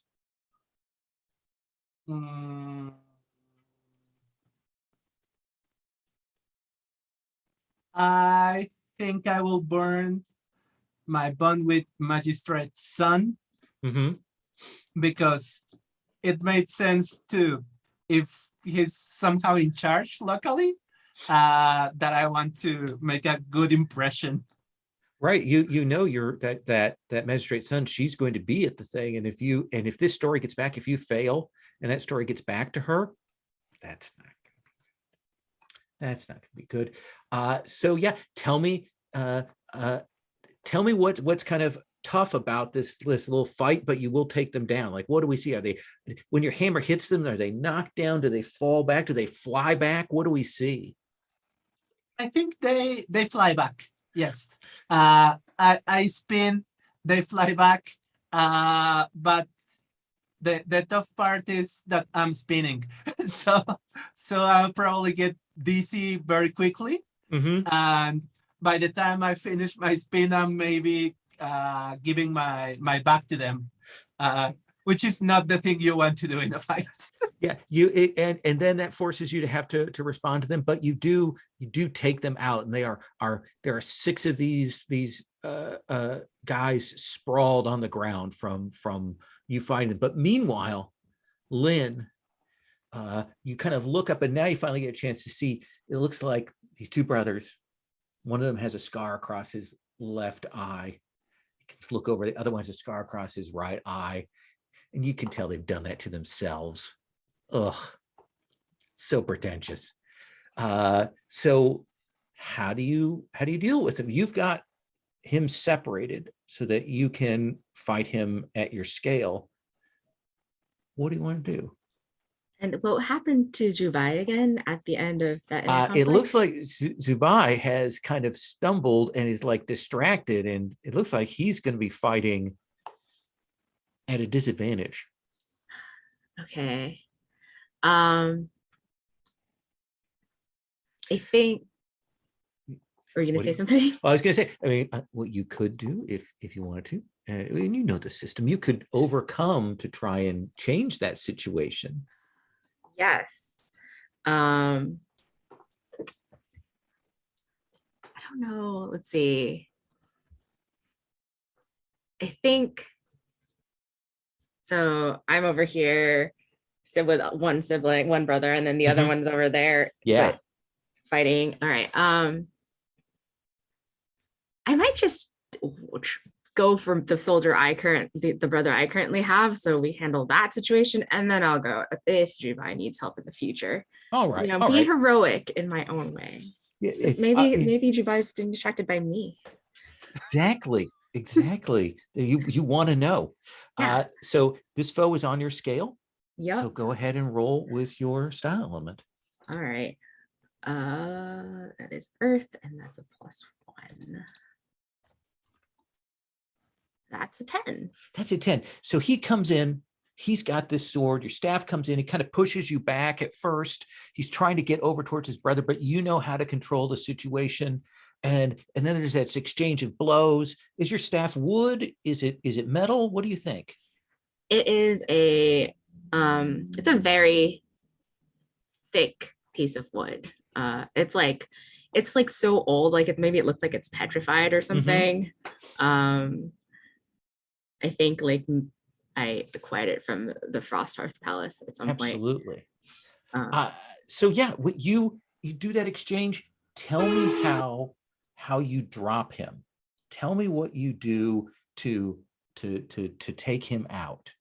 What I'm imagining is that like as their blows are being exchanged, there's probably at some point where like the brother just like strikes super hard, and so their sword is like put up is like against my staff, and they're putting all their weight on it, but I kind of just like fluidly angle the staff in my body so that all that weight just slides off, and their own like the force that they're pushing onto me kind of like sends them tumbling. And as they do that, I step back and I whack them on the back of the head. Okay. So are you going to show them mercy, or are you finishing this villain? We gotta show them mercy so we can ask them questions later. Okay, so a crack across the head, and then the staff kind of holding them down at the moment. Yes. Even as you have defeated your foe and are holding them at bay, you kind of come a little bit to your senses and realize you're at a disadvantage, Zubai. You're in a roll duel, but right now, for this round, for this moment, this figure is a higher scale than you. Punk. Well, so you have a choice. You can still try and engage him. And maybe you'd hold at least the line there, or you can try and get away, but the people around here will see you maybe run a little. I'm going down with the ship. Okay. That's how this rolls, because I am a man of my word. So let's do this. So I'm going to make a roll. I'm using my style element, which is fire, so +2. And here we go. Oh, sorry. And duo. Wow, that was lucky. Okay, so I got a 7. All right. So yes. Before this continues, one thing needs to be noted. When hold on. Oh, never mind. Carry on. Everything's good. Yeah. So you need to mark an element. Uh-huh. You can mark your wounded box because you have a free extra wounded box. Boop. Okay. So what does that look like? Like where does he hit you? What's his weapon? One of those big swords with the rings on it. Oh, cool. So we engage each other, sort of clash swords halfway through, but I'm distracted on the side, and he uses the rings to catch my sword and flip it upside. So I actually spin to my butt, and he brings the blade down at my back. I block it mostly, and I stumble back, but my fur-lined armor just falls apart to the side, so one elbow is exposed. It exposes the arm, the little bit of glistening sweat on it. It catches the moonlight there. You look good, but you've got that strategic little run of blood that's coming down from that. For extra important things, I will grab the rest of my top armor and rip that off to expose my incredibly peckling chest. Perfect. Turn around. Because you were kind of locked up. Got to show that there. And the two of you are kind of still now standing at one another. We come back to Shadowcat. You're kind of locked up, and you know that you can see that turbulent stone is coming this way. What do you want to do, Shadowcat? I imagine we're still. I'm still engaging with. Oh yeah, two dual blades locked up. Dual blades swords. Locked. With Ashen Twilight. I think I'm going to say, as we fight, I'm going to attempt to talk her into handing over what she stole. Interesting. Listen, hand over what you took, and we'll forget this whole thing happened. Let's have you roll hearts and minds. I think that she's probably susceptible to your words right now. Okay. And I think I'm being creative here, so I think we're going to roll with fire.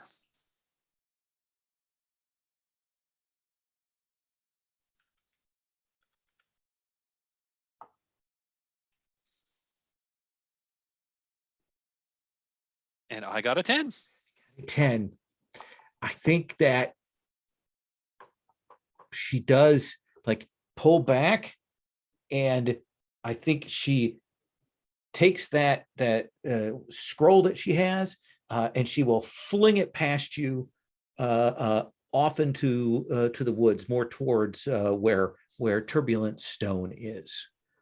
So Turbulent Stone, you see this figure, you see this Shadowcat, this notorious thief, battling with this other thief, but then the one thief throws what they stole off into the woods. What do you do, Wen? I try to catch it. Okay, let's have you make an overcome action to see if you can do it without destroying it or losing it here in the woods. I think it will be with water. Okay. Yes, with water, because I'm That's probably my training kicking in at that moment. That's a 10. That's a 10. So you will catch it, and it is in fact a genuine article. They didn't throw a decoy away. You've got a hold of that. But we'll come back to see what Shadowcat and this other thief is probably going to run. But you've got the thing. But we'll come back to you two in a second. Lynn, you turn around. You've dropped this figure, and you see shirt off, moonlight, blood. What do you do? This may be ill-advised, and possibly Dubai might have opinions about this, but I even-tempered Lynn and going to, in this moment of concern, plus they're not currently attacking us, try to use Royal Tramp to escape the situation. And hopefully I get a hit and can take someone with me. Absolutely. Let's have you roll. Shoot. And what am I rolling this with? We're rolling this with passion. So fire, which is absolutely not my best at all. -1. That's a 6. That is a 6. So you will move over to kind of start to like help them to their feet or something. Yeah, but I think as you do that, you'll hear the hook, and the person that you had knocked down rolls and rushes off into the woods, and you're kind of distracted by that as he takes off from you. Was kind of playing possum, and you look back, and Zubai didn't even see you go to help. Sad. Zubai, this person has hurt you, but now you're standing one-on-one with them. What do we do? I change my stance. Now I'm no longer distracted. I actually give him my full focus and attention. And I take a deep breath and I look around the surroundings I'm in, because my technique is a little bit dangerous around people around me. So I sort of look back towards even-tempered Lynn, and I'd be like, I nod to them like an acknowledgement of stand back for a second, and I'm going to charge this person. Absolutely. He is on your scale. Let's do it. Go ahead and roll. I am rolling with fire. Oh, one short. So close. Are you one short? If only I'm you one had a short. bond to spend. Oh, if only I had a bond to spend, but there's no one here who has a bond with me in this scene. But you can spend any of your bonds to help Oh, I yourself. can? Yeah. Oh, cool. Yeah. Oh, I just gained one of Ren. Yeah. This person tried to take out my sibling. I will not have it. Okay. I'll spend a one of Ren. Okay. And what does that take you to? 10. 10. So this guy has already cut you once. So he's standing in that way that like he's decided that he has the advantage over you. And tell me what that looks like when you close in and show him that he is wrong. So he has the forest directly behind him. And he's standing there and he's like, he knows my style is, he understands it all. And I respect the sword that he has. So when I put my foot back, my feet actually dig into the ground. So the camera pans to my feet like digging into the ground and making a groove. Then I sort of hunch back and I flip the sword to the side. So I'm holding it backhanded. And when I charge, I don't like swing once or twice. I swing like multiple times. And as I swing multiple times, I go like in one swing, it's like 5 different swings at once. And when it's done, I'm on the other side of him. And as I land on the other side, like 3 of the trees behind him collapse. And then he collapses. And I sort of like flip it back up to normal. And I point it at his neck as he's on the ground, unarmed, unarmored, and helpless. So you are showing him mercy. I am showing him mercy. And I have no reason to kill him. Mark Not when XP. Roman's brother is. Mark XP for showing him mercy. Hey. Let's figure out about the when Shadowcat they're a ways away, probably out of eyesight of Lynn and Zubai. Shadowcat, this figure will lightfoot up into the trees if you let them go. I did say I would let them go if they gave up their prize, and they gave up their prize. I'm going to follow. I'm going to be a man of my word, and I'm not going to pursue. Okay. When you see one of these thieves leave, but Shadowcat is still there, the legendary Shadowcat. But you've got this prize that whatever was stolen, you've got a hold of it. What do you want to do? Is it like wrapped or something? I imagine that it's a scroll with a like a couple of wooden pieces that have been wrapped up and tied. I don't want to damage the object, so I don't think I will give pursuit to the thief that's running away. But also, I'm not sure if I will be exactly aware who Shadowcat is. Okay. So maybe it's more like it's a local hero, like in the books. Oh yeah. So what do you say to this hero who's clearly helped you out? I'm gonna yell at him like, who are you?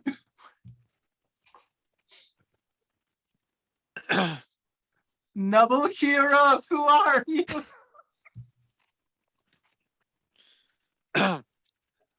At that, Shadowcat turns around, dagger, blades unbloodied because it was just lots of care. He spins them deftly, tosses in the air and catches them, and sheathes them, and then bows and says, "I am called Shadowcat." He then walks over and says,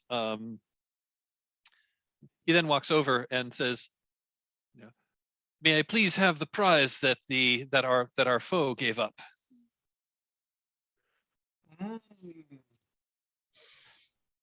I think I will react like, but you've done your work here. Let me take it to Magistrate's son. What you wouldn't want your identity to be exposed. Fair enough. Do you like step back into the shadows then, Shadowcat? I think that's exactly what's going to happen. Shadowcat goes in. Oh yes. So Shadowcat like steps in, because you said it was nighttime, so it was like it's getting on dark. Yeah. It's getting on dark. So yeah, there's moonlight, and if we can say that the moon is mostly full and it's a clear sky, so there's like nice sharp shadows. Shadowcat just kind of steps into the shadows and disappears. I'm imagining Shadowcat so much like Tuxedo Mask in Sailor Moon. Whoosh, you are gone. Lynn, you see your friend, object of your affection, Zubai, dispatch, deal with this other figure, and what do you do? I think like I've been like staring into the woods or wherever where the other person ran off to, but they are very far away. And we all know Lynn does not like to sprint. So I think Lynn is just gonna go up to where the Zubai has like their sword up against the person on the ground's throat, and I think Lynn's gonna kneel down and like question the person, like, who are you? Why are you here? What are you doing? And he will say, we were hired to ambush a courier here. That's what we were paid for, not for this foolishness. So you didn't intend to draw swords and leave, like waves a hand at all the bodies, this in your wake? Well, the courier had guards. Who are you working for? I think that's the point at which he'll kind of like will clam up for the moment, unless you wanna try and push on him with hearts and minds. Sure. Is there like, since Dubai has the sword to their throat, like, is there a way they can help or something? Well, Zubai can Unless they don't want to. Can do comfort and support potentially. Yeah. After you roll. I'm going to lean on, look at Lynn and go, even-tempered Lynn is one of the most formidable warriors of this nation and of this generation. If I were you, I would listen to what she says before she decides to make you a quick dispatch and another notch in her sword blade. And that's what I'll say to support. And I'll make a roll and hope for a hit. And I feel this is, oh God, I always forget what element to use. Hang on. I think this is water, awareness, wisdom, and flexibility. Let's have you roll that. +1. Hit. Okay. So and on a 7 to 9, you can essentially create a bond with Lynn that you can then, if you need to, burn to assist them. So you'll write that down. We'll see. Lynn, let's have you roll hearts and minds. Yes, and I am using earth. I am focusing all my attention on them. So it's +1. And that's a 10, so I didn't need help. Hey. So then you can write down, Zubai, that you have a bond with Lynn that you can spend later. No sweat. And he will say, there was a figure who was with us. He wanted whatever the courier had, some kind of special pass or invitation or gift for the wedding. I don't know. But as soon as we took out the courier, he left with it. I don't know where he went. We were paid anonymously. I think he wants into the wedding, but for what purpose, I'm not sure. Is that army of bad guy troops still there? Oh yeah, they're out. Yeah. Okay. And I think that we'll probably, because this started with the caravan coming from Righteous Jade. I think we probably see Righteous Jade and some troops finally make their way through the woods, torches in hand, and come on this scene. And we'll see Wen, and we'll see Zubai and even-tempered Lynn, and Righteous Jade is like, did you retrieve the scroll that they took? I look a little bit like, oh no. I look over at Ren and pray. I'm walking in and talking loudly, like, "Why did you know there's a local hero called Shadowcat? You never wrote about them." That's because he's a criminal. Are you holding a scroll? Tell me you're holding a scroll. I think it's a scroll. But he couldn't be a criminal, but he gave it back. He helped us. I look over and go, Lynn, my sibling, Ren, it's Lynn. Nice to meet you both. May I have that? Sure. Thank you. And now he was so cool, bye. He was so cool. No, he was left not. Into the night like you're not supposed shadow. to be here. Maybe that's why he's called Shadowcat, because he left into the night like a shadow. I just trying to keep a straight face the entire time. Like, why are you here? Why are you here? Why are you? We will speak later. Righteous Jade says, look, why don't all of you come with me? We'll travel with the caravan. We are already delayed. We should get back to the estate before it gets too late. You will come when? You will come with us? Sure. Even-tempered Lynn, is it? Please come. You are the tempered Lynn. Oh, did I not introduce myself while we were traveling on the road together? Yes. But you didn't said you were even temporarily. My brother has wrote so much about you. I wrote a little. It's nothing too bad. It's just I was impressed with your sword. Can we just go? Yeah. And I suspect that Gong, that you show up in your real identity. I don't know which is which. In his daytime identity. Yeah, I was going to say he's probably. I mean, if everyone was going back to the caravan, Gung Lu is just kind of there. He's got a wine glass in his hand, and you just get you get there just as just as he says the punchline of a joke to a bunch of other people, and they just uproariously laugh. The punchline makes 0 sense out of context. And at Perfect. that, and as everyone's laughing, he just drains his glass and holds it out for a servant to refill it. Perfect. Let's take our second break. We'll take 5 here. And when we come back, we'll have everybody on the estate, and you'll have a chance to talk with one another or talk with NPCs, figure out what you're doing at that point. Sound good? Okay. So take 5. So the caravan that is bringing our groom there will feed you, provide horses, or you can ride on one of the caravan wagons, carriages, as you wish.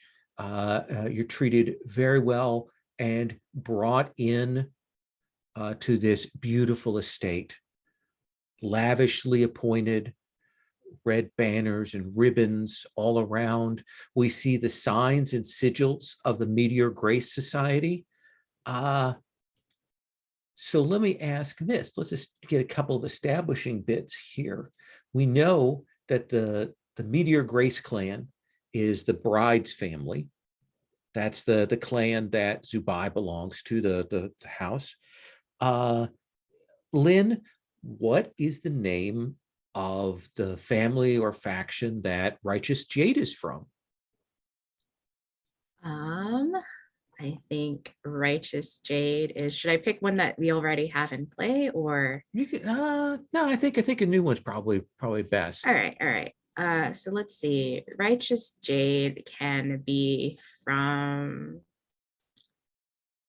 the Heaven Sword Alliance. Heaven Sword Alliance.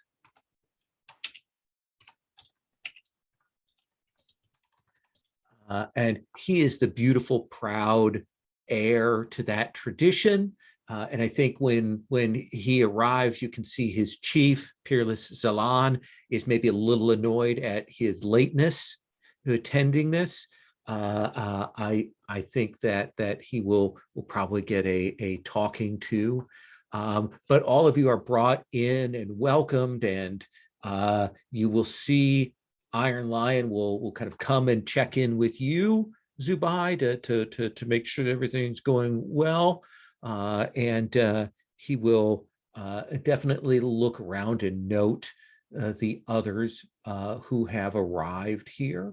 And we'll also see the bride there, Dawning Joy, who will kind of look around.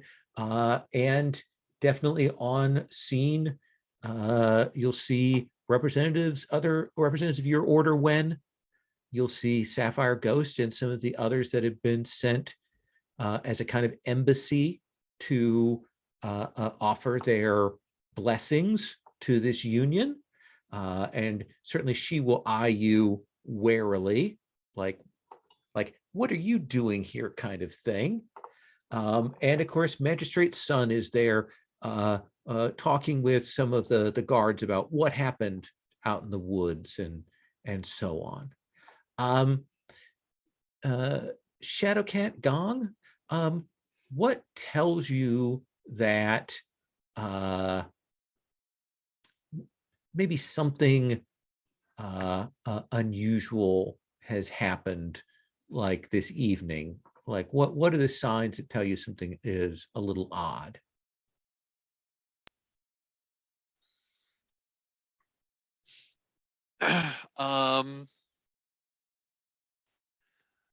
I think I think what we see is that the guards around this palace are both greater in number than one would expect, and some of them look like there's more guards, and some of the guards seem like they're grumbling a little bit that they've been made to do a second shift. Yeah, like clearly there's some alert, some reason that this has gone on. Tell me, what's a striking feature of this estate, Turbulent Stone? Is it a great garden with a pond? Does it border onto a lake? Is there a pavilion, a temple? What's a beautiful feature that we see here? I think there's definitely a pond, but also it's maybe the day of the wedding is a special day because of the architecture. Maybe the sun rises or sets in a very specific point of the palace, and there's this beautiful reflection on the pond. Yeah, just and you can see, today. yeah. Today, tomorrow's the wedding, but today you can see it's kind of getting to that edge, and they've got that all set up to highlight that. The ceremony is going to be outdoors and very exposed, and there's going to be this beautiful lighting. What's something that you will notice that seems different about Dawning Joy, Zubai? This entire wedding, Dawning Joy has been coming along with it with the grace and the valor and like brightness that I'm expecting from her, because she is just like her father's son. She believes in duty and honor and honoring your word. So after guarding Righteous Jade and bringing them over here and seeing her and looking her in the eye, the first thing I noticed was doubt. And that was completely through me. I'm like, wait, whoa, what just happened? What happened while I was gone? What happened in between the time that I was not here and there to give her doubt about what's going on? Excellent. So you will note that, and Iron Lion will greet everyone and invite all of you in, and offer you food and drink as you wish, and then we'll excuse himself, and we'll say that we have much to prepare, many things to do to get ready for tomorrow's ceremony. So you will excuse me if I'm a bad host and leave you to your own devices. So what I'd like to do is we have somebody who's going to has a move that we want to trigger right now. And then I want to kind of do a once around and have scenes called. Even-tempered Lynn. Yeah. What do you want to roll your Wanderer move with? I am going to roll my Wanderer move with, I think metal. Okay. Also, I have a question. Yeah. I missed on a roll with fire earlier. Did you want me to mark that element or no? No, not Okay. unless if I forget about it, if I don't call it, then you don't always Okay, have to cool. do that. Yeah. So I'm just gonna roll with reflection because it's like I've been here before, and I'm coming back to it. And so that's a flat roll. That's a 2. just 2. 2. Yep. So I think when you come in, there's definitely some mutterings, but most specifically, like as you're looking around, you will realize that Dawning Joy is staring at you. And like just watching you, and then turns away and maybe even see her like touch her cheek as if she's deeply affected by something. And you're like, what's going on there? What happened? And like you're completely uncertain about that. Now I will have you mark an element for that. Anyone in particular? I'm going to leave you the choice of what you want to mark. Why not? I'm going to mark water, I think, because I am uncertain. All right. So what I'm going to do is we're going to start with Zubai, and then we're going to kind of come around and get everybody a chance to call scenes, and we'll come back again to you, Lynn, as the last in that sequence. So Zubai, you've returned back. Your boss, Iron Lion, is there. Dawning Joy is there. Righteous Jade, these others. All these things are happening. What is the scene that you want to call? Do you want to talk with an NPC? Do you want to talk with a PC? Do you want to talk with a couple people? What do you want to do? I really want to spend time talking to Righteous Jade. Secondly, I really want to spend time talking to Dawning Joy. But none of these are important because there is a chaotic being in our midst who needs to be stopped immediately before they do something absolutely reckless. I need to talk to Ren. All right. So I assume this is just after your arrival back. When a Turbulent Stone, you have a chance, you're kind of looking around. This is really marvelous, and you've kind of made your way in. And then I think your brother will kind of grab you up. And where are you taking Turbulent Stone? Just outside, there is a lovely little veranda area overlooking like a small pond with like koi fish going between. So we have the lovely silhouette of the paper walls behind us while we're arguing with this light giving over from the side. So it's not intimate, but it's clearly brotherly. Okay. So when the camera comes in on the two of you, what are you saying to Wen? Why don't you just go back? I'll get a caravan for you. You will just get packed up. It'll be nice and simple. I'll make sure you go back to the temple. We all know that is the best place for you. Let's not keep our mother disappointed. God bless her soul.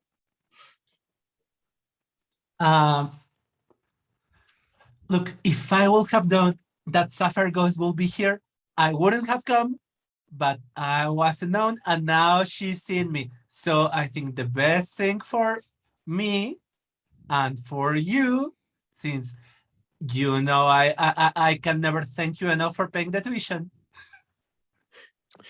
is for me to act like I was supposed to be here. So maybe I should go and formally introduce myself, because I haven't done that.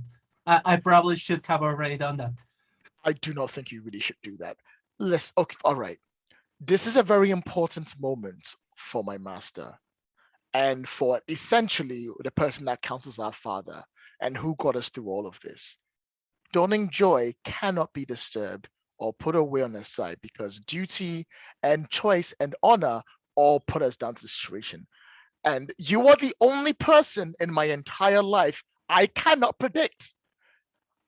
If you're going to stay, I just need you to promise me that you're not going to do anything to wreck this wedding. I'm not a disturbance. And even if I was a disturbance, that's why we have fun on the rare occasions that we see each other. Yes, and every time we see each other, you are a being of chaos. Do you remember the tea ceremony happening at Zuwang Hill?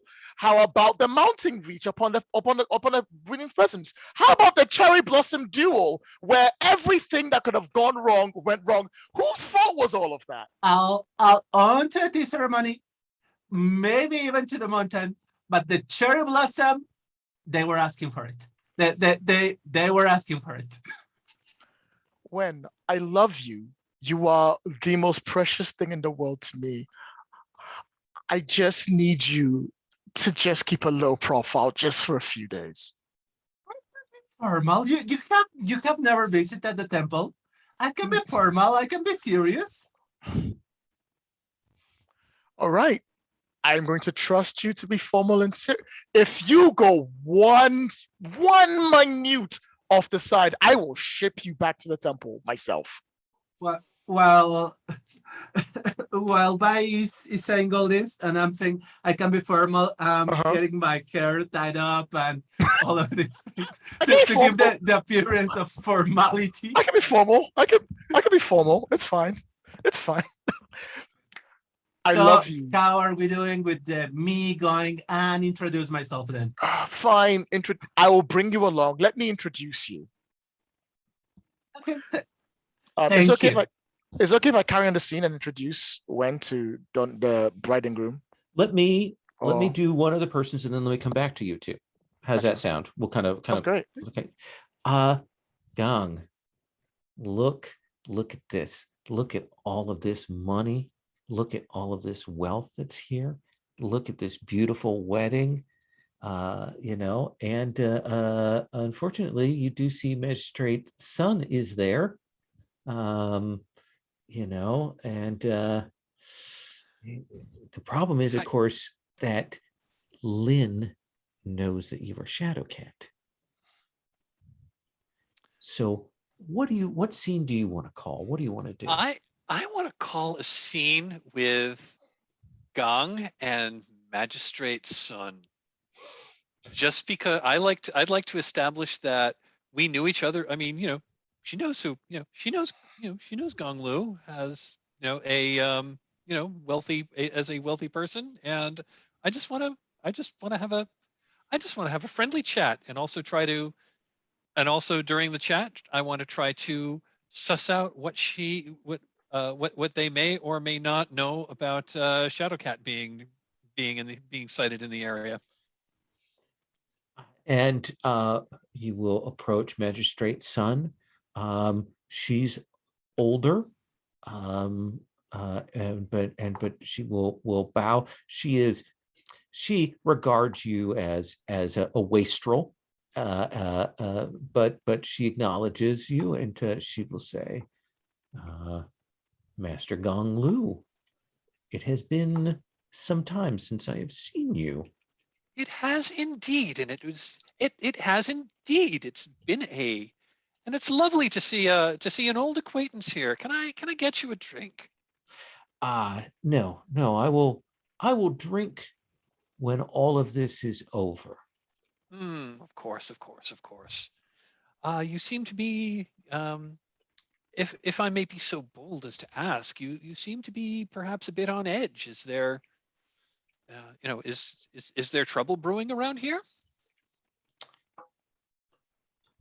Is a wedding of highly placed members of rival clans, so one must be a little bit on edge, as you can imagine.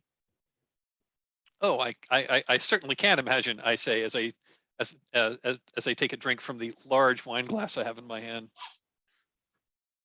And she will say, "You are here. Are you a guest of the bride or the groom?" Of the bride. I was rather surprised to receive an invitation, but it was lovely of her to send that. It is. I am surprised that you received one. It's been many years. It was nice. It's nice to see her again. So I think you maybe want to engage in some small talk here and try to draw something out.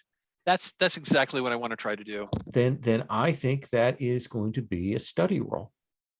Okay. Let's see. Okay. Let me take a look at elements and what they mean.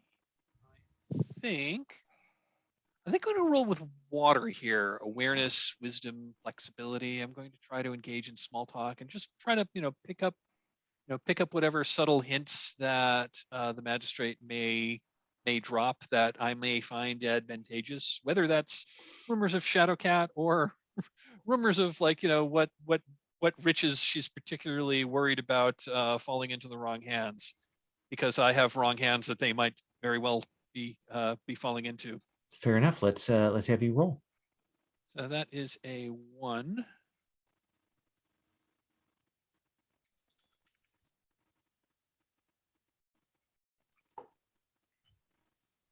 Oh, and that's a 4. She looks at you and says, well, I am here because this is the wedding of dawning joy. And because I know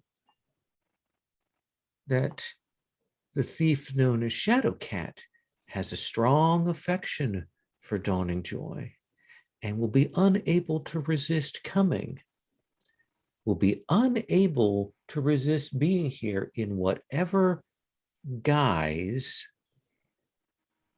they take. Who knows who that is, what that is? Could be a guard, could be a courtier, could even be you. I laugh. Me? Oh, you've got quite a sense of humor, Magistrate. Quite a sense of humor. You sure I can't get you that drink? No, that is all right. That is all right. Well, I will be seeing you. I'm sure you will. Have a lovely day, Magistrate. And you will walk away, and her eyes bore daggers into your back as you walk away. She doesn't know, but she suspects. You can tell that. You wanted to introduce your brother to the bride and groom. Let's do that, and then we'll come and do Lynn's scene. Do you want to introduce her to, not your brother, your sister, your sister, your sibling? Do you want to introduce her to the bride or the groom? Yes. Both. Okay. I want to find a place where they are both, nearby. When your brother is dragging you, like to introduce you to the object of your affections. How much did you have a chance to speak with her before? Have you had interactions? Like what's going to be your reaction here when you have to go and talk to her? This will be the very moment that when this what's the word? I want to say entangled, but that's not, I know that's not the word. Inner conflict, I think. Yeah, I think you'll be torn a little bit here, right? So your brother drags you forward. There is the gorgeous righteous Jade. Smitten with her. Yeah, and and there's a beautiful dawning joy. Let's have you roll inner conflict here. I think I'm trying to behave because I promise that I would, so I'm gonna roll with metal. 6. That is a 6. 5 minutes. So here is the good news. If you want to, you can burn a bond to take that to a 7. I'm not sure I want to. Okay. Mostly because the bond I have is to Lynn, and I just met him, and there's things there, so no, I don't think I would. I think you're kind of like a little like tongue-tied there. And then someone reaches out and takes your hand and puts it between there. And you look up and you see this beautiful man who's leaned forward And Righteous Jade says, "Oh, I can see something of Zubai in you." Kind of strokes your hand. "You are truly a beauty."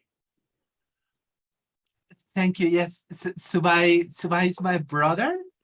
I am when turbulent stone of the what was the of the Blood Wind Temple here on official business. I'm very honored to be here.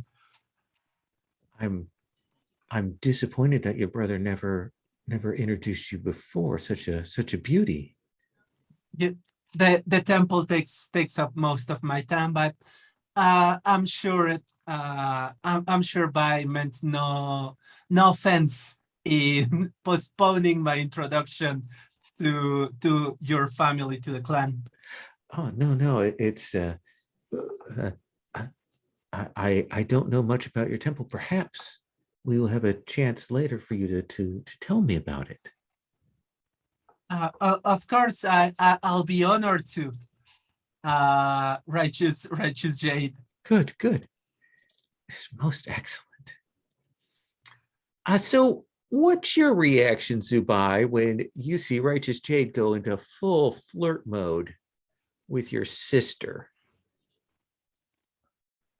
Like, he's clearly smitten with her. She needs to go, like, right now. No, I can't do this. This is not the time. In a conflict, let's just roll it now, just save time. Let's just roll it in a conflict roll and just get out of the way. Okay. Yes. I'm just gonna throw the dice together. Like, I know it's coming, you know it's coming. Let's just do it. I would say in a conflict, oh, where's it gone? In this situation is most likely metal. I can't roll metal because it's marked. That's correct. I would say it. Oh, actually, no. Yeah, Earth makes sense. Okay. I roll Earth. These dice suck. I got a 9. Okay. So you have a choice. You can mark Earth, or you can essentially kind of flee the situation in an obvious way. All right. I think I will flee the situation in an obvious way. Then I think everybody see like what does that look like? How does everybody go, oh, when you how do you withdraw that draws some attention? I have to go down go on my knees and do my greeting as we do, right? And as I'm getting up, I have to put my sword in front of me. But as I'm getting up, I grab my sword. I very obviously scrape it on the ground as I do. As I get up, clearly upset by all this, but I'm not going to say it out loud. Give them both a gentle bow and go, "The gods need me," and then leave. While shooting the most dirtiest of looks I could possibly give to Wen. And I think this is the reaction you get from Righteous Jade. All right. And then he looks back at your sister. I must excuse myself, Your Excellency. It appears that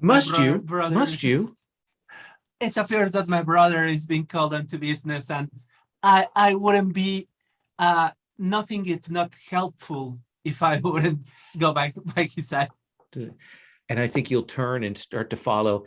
And I think very clearly you will see that the other person who has witnessed all of this is Sapphire Ghost, who is in attendance, who has seen this go on. And you see her eyes are wide with like barely withheld fury. I try to not to make eye contact with her, but before leaving, I make this elaborate reverence to Downing Joy and just try to with my sight apologize to her before not being proper when introducing myself to her. She nods to you. Not a full acknowledgement, not what you wanted, but it's something. And I go like, Even-tempered Lynn, what are you up to? I would love to possibly, like, after this very awkward introduction of Wen to the bride and groom, like I would love to somehow talk to Dawning Joy. Like maybe I was waiting, like I had followed them, and then there was this like whole thing, and I was like, maybe I shouldn't interfere here, but maybe I'm like waiting outside the room or something, trying to catch her. Like this group will break up in their various ways, and I think you can make your way through the estate, kind of following, and you see her go into her room. Then you see the handmaids kind of leave, so she's clearly on her own. Yeah, and then I think like when they leave, like we see Lynn kind of come out of like a doorway or something, and make like a not an elaborate bow, a very straightforward bow to Dawning Joy. Come in. She looks, Lynn. Young mistress, I saw earlier your reaction upon my entrance. It's almost your wedding day. What makes you so sad? Is there anything I can do to be of assistance? And like I have my like staff, like I think like over my shoulder. It's just like where it is, kind of in a I'm ready to help muscles. You were gone for so long. It's what I do. I wander the world. I go from place to place. You can't expect me to stay here, not with family and all these frivolities of life here. I've got to be out, feel the sun on my head. But that can't be why you're sad. You would deny me even the expectation of your return?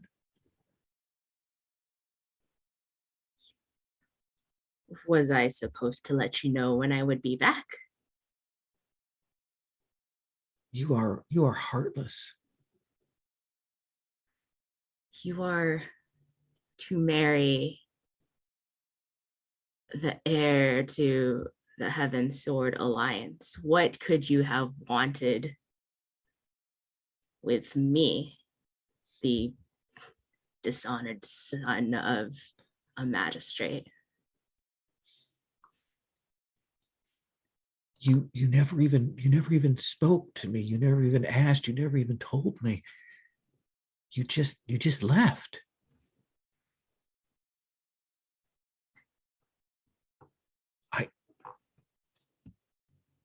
I never had the chance to tell you how I felt.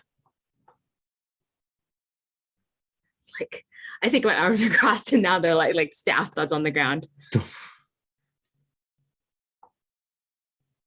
You could have written. I'm sure someone of your stature has messengers. And have it intercepted? Have those tales told outside? Well, what are we to do now? It's too late.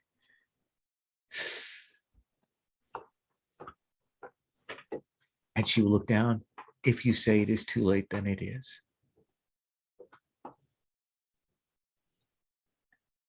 I know that you love another.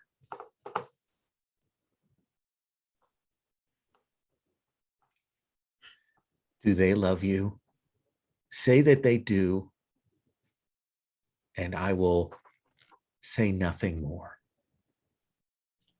Be like hand on the staff, like is gripping so tightly you can do like the knuckles all pale and stuff. There's jaw clenching happening because there has to be. I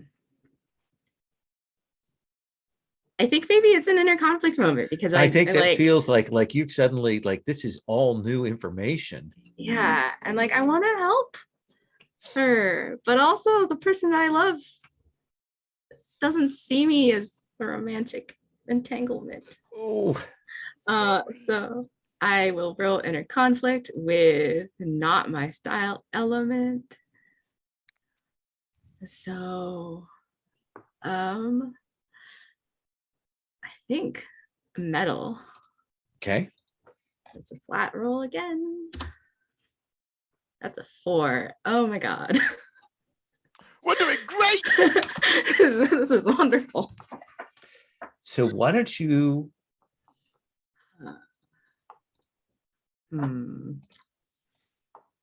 let me think here for a second.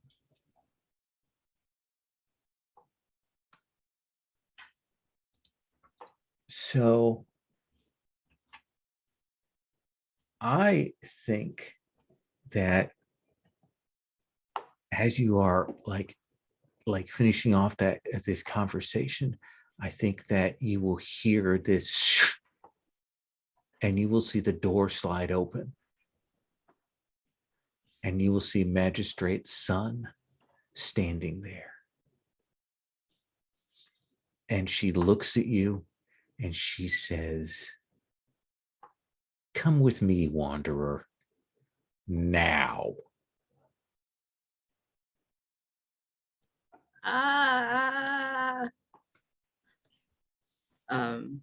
But yeah, I think I have to go. Okay. She kind of drags you out of there off to another part of the estate. And we'll come back to what happens with that. Let's roll around sort of full circle. Let's do Zubai, Shadowcat, Wen, and then back to Lynn. Kind of do another round of that. Zubai. Normally, I'd be going to look for Lynn right now, but with Lynn in another scene, I have to skip that. So what's happening is I'm going to start looking for Lynn, and then because the two people I care about are like not in the mood for them right now, and I'm going to find Gang instead. Okay, yeah. So Gang, where does Zubai find you?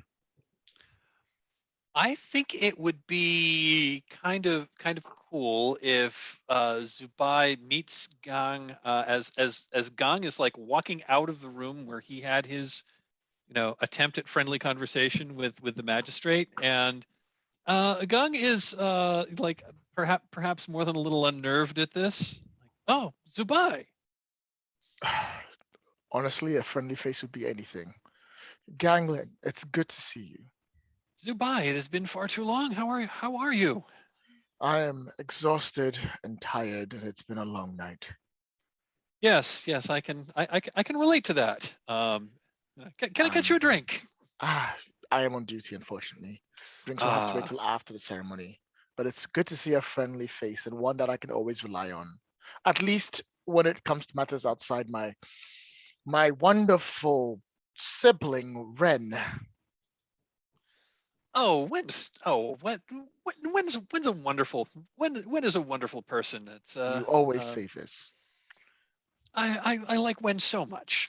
I'm not surprised.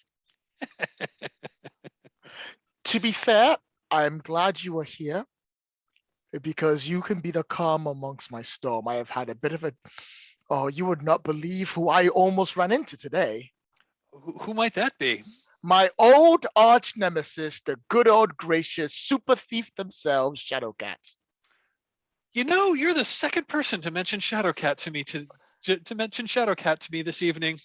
I don't think you understand exactly the problem I have here. Shadowcat is a stone cold thief with no remorse or no pickbacks on anything they do. They are not only going to do everything they can to ruin this wedding that I have gone out of my way to ensure goes well, but they are also a master of disguise. They could be anyone. They could be a magistrate. They could be a warrior. They could even be you.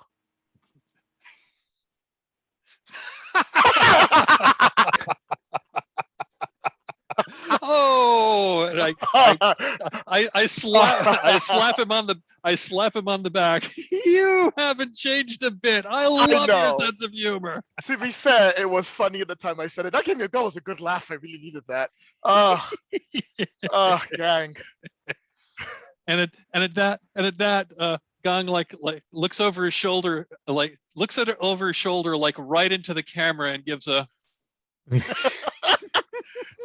Can I take that as a confidence support on Gang? Yeah, perfect. Yeah, absolutely. Oh, yeah. What do you want to roll that with? I feel that because of our friendship, this is me actually relaxing and getting a bit down. So I'm going to roll on wood. Because this is something that I'm used to. This is like something I'm okay with. Actually, no. Let's roll fire instead because it's creative speed and passion. That Sure. makes more sense to me. Yeah.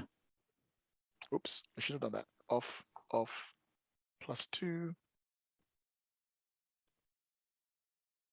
9. Okay. So in that case, Ganglu, you can clear an element, or you can take a bond with Zubai. Okay. I don't think you have anything marked. I don't you're- have anything marked. you- I don't you're have anything clean and marked at this point. clear. Look at this lucky punk. I'm over here Yeah. sweating. Your homie's like, so fresh. I'm gonna take the bond. Okay. So do I get a bond or do they get the bond? So because you're helping them out in this situation, you will give them a bond with you. Gotcha. And I still have Lena go, I'm glad for that. If you see Ren, please tell them I wish them to stay as far away from the bride and groom as possible. If you excuse me though, there's an old friend I saw today that might possibly need, I could do a bit of advice from. Oh, who might that be? Even Tempered Lynn, do you know them? I do know Even Tempered Lynn. Oh, well then. Grab a drink, let's go look together. Let me cut away from that. Let me do when, and then we'll come back to Shadowcat, and we can do a scene from before you ran into him, or however we want to do that. When we come back to you, what are you up to? Trying to appear as if I'm supposed to be here. At the same time, looking for Subai, because he said he was called on duty, so maybe he does need help. But I think the most likely thing to happen is for me to run into Sapphire Ghost. Absolutely. And if you want to take a moment to clear one of your marked elements, can you tell me how you would do that? Like what practice might you do to help recenter yourself, or are you so thrown off that you don't think you can? I think I'm gonna clear Earth because we're in the palace. It's a more relaxed situation. There's guards. There's so I feel like I don't have to be as cautious about danger. Absolutely. I think maybe you're kind of centering yourself, trying to get your mind together, and then wandering and looking for your brother. And I think then just there's a wind, and Sapphire Ghost is there. I just go like, Master. So good to find you here. I wasn't aware you were going to attend the wedding. I think that is what I was going to say to you.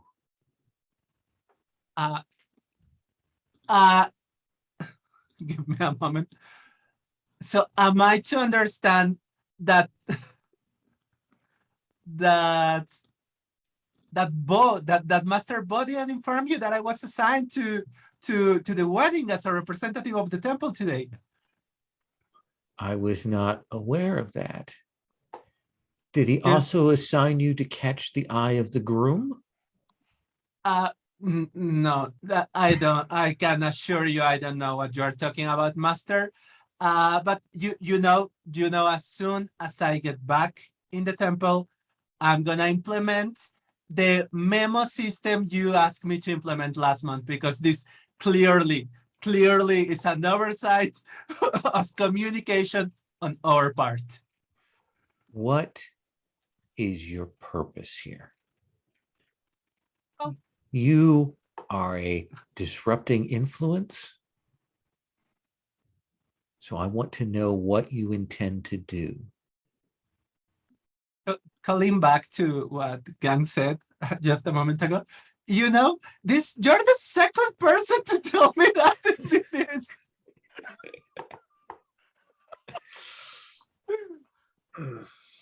But well, I am here to see my brother. As you know, my brother lives here. And as you also must know, I was supposed to go on my trip next week. So, I mean, it's a few days ahead. As I was telling you, Master Bo said, well, your town is in the way, so maybe take a few days. You know, Master Bo is relaxed and a carefree spirit, if I may say so. So what I'm hearing from you is that you have no other agenda here, that you have no other purpose. That is what you were telling me in all honesty. In all honesty, I wanted to get a good meal before the trip, and a wedding is, you know, a wondrous event full of great food. And if I happen to meet my friends, I wouldn't have been opposed to that, which I did. Let's have you roll hearts and minds. Think you're trying to convince her. Yes, I am. I think I will roll that with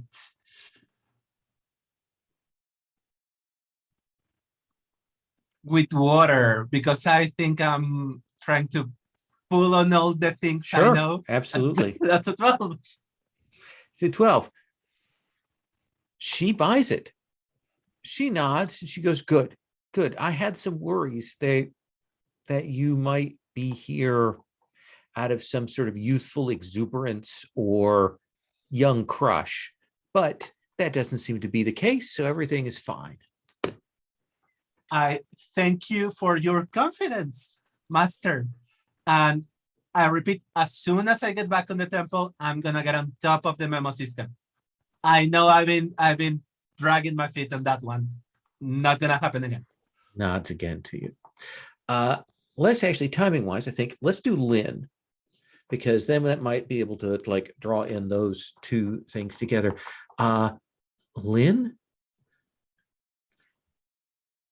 Magistrate Son draws you off, and we'll say,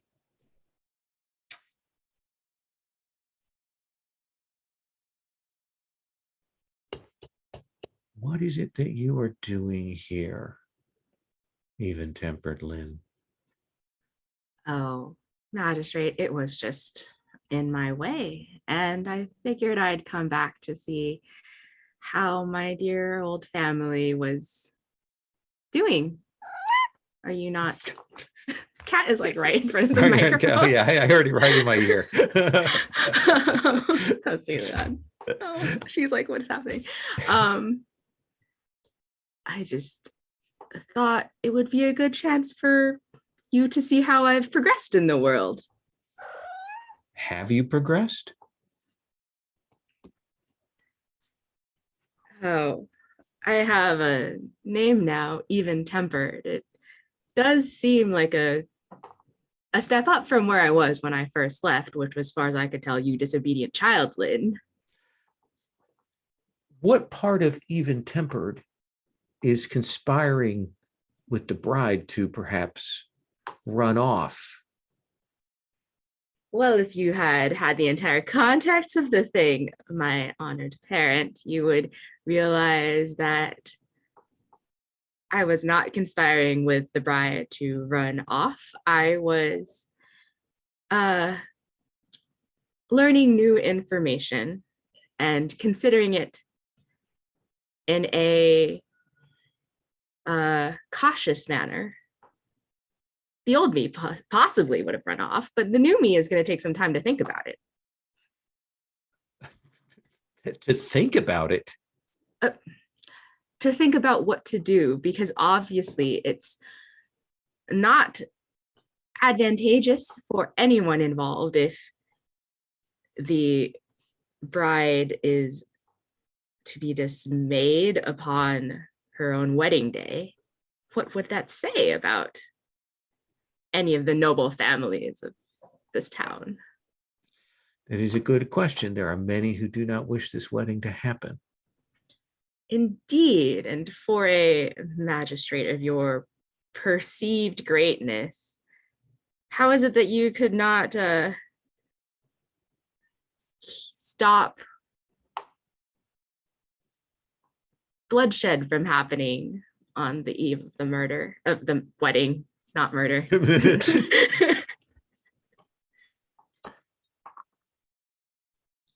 You mean you speak of the attack earlier? I do speak of this attack earlier. You have so many guards. Why aren't they doing better? So it feels like you're kind of trying to shut her down a little bit here. Possibly. Let's have you roll duel. Okay. What is the magistrate's skill? I think right now she's talking to you like on your scale. Like I think Okay. this is one of the situations where she's kind of put herself a little bit in your power by talking down on your level with you. Cool. Then I am rolling with Earth. I am trying to be a mature adult. And that's a 7. So I think you have a choice there. Do you want to like really, really put her in her place at a cost? Do you want to kind of give in to her influence? Or do you want a deadlock there? I think a deadlock. Okay. You can reveal a detail or ask a question.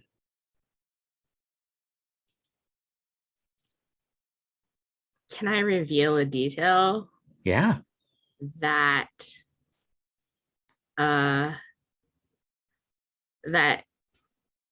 maybe, I think the detail I want to reveal is that Magistrate's son was the person who hired the brothers, or the Yeah. and like maybe there's like a flash where the magistrate has said some things that you haven't told anyone yet about what happened. Yeah. And she, says like, and you let that swordsman get away, and like no one's told anybody about those things. So how does she know? Yeah. Yeah, and I think when she says like certain factions or whatever that might not want this to happen, that there's going to be a moment where Lynn is going to lean in and say like, do those factions include you?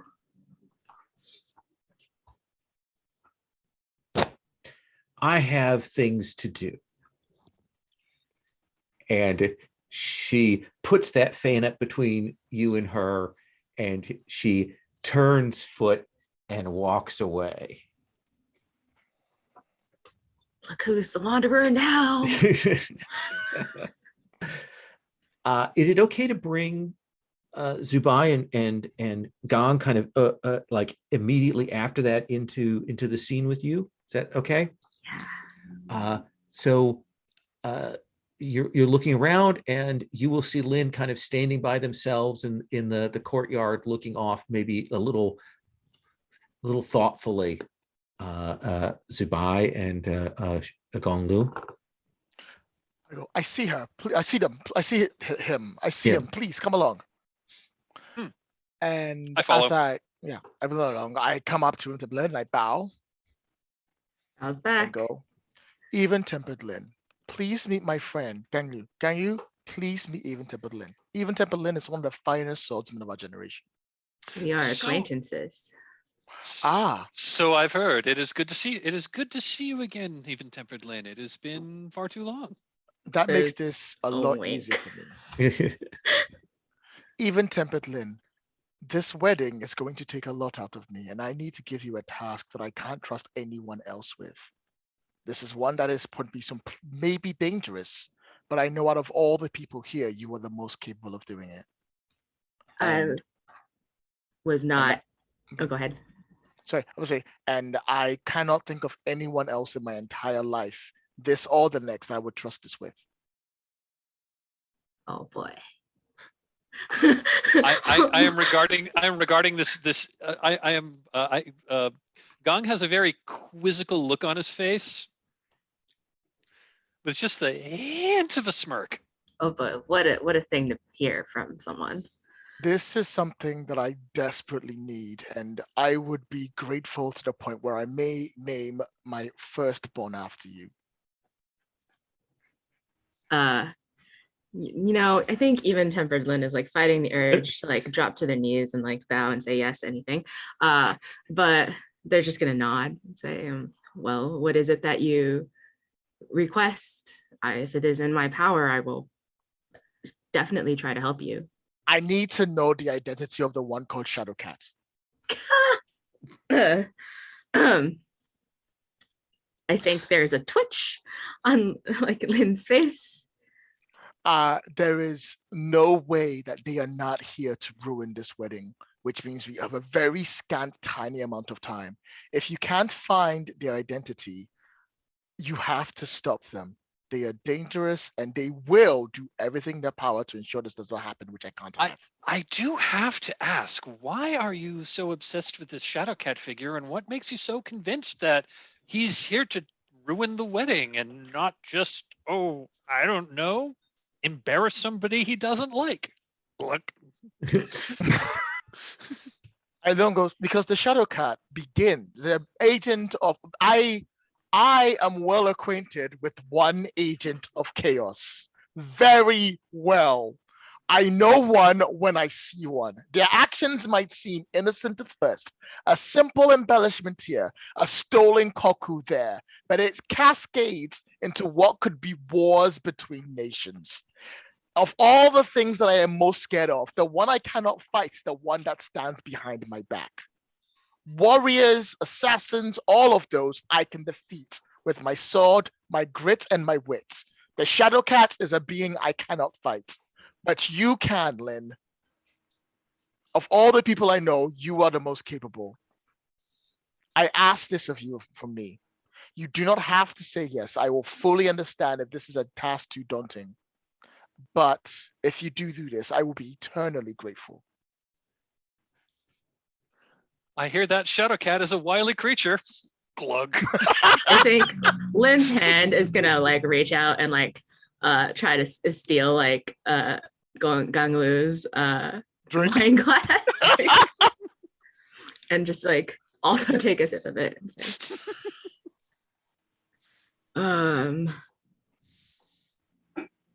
I will have to do my best to find out who the Shadowcat is and tell you. And they're like pointedly not looking at Ganglu the entire time. They're like, yes, I'll find out who this is. It might take me some time. And let me finish. I'm gonna cut from there. As you three are kind of talking, kind of intense, to when I think you're walking along in the courtyard, dark, the moon is out, the smell of the peaches from the tree kind of wafting here, the beauty of this scene, and real heartache and turbulence in your heart, right? Yeah. And I think you will see a messenger approaches you and will hold out a note for you. I take the note and I ask him if he requires any payment. Steps away. That's good, because otherwise I will have had to get my brother. Yeah. And you will perfumed paper.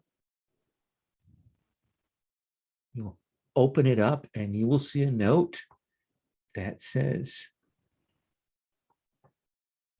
Turbulent stone, I have seen you from afar. I could not express my feelings, but I must speak with you. Come alone to the island in the middle of the pond, the pagoda there, signed Dawning Joy.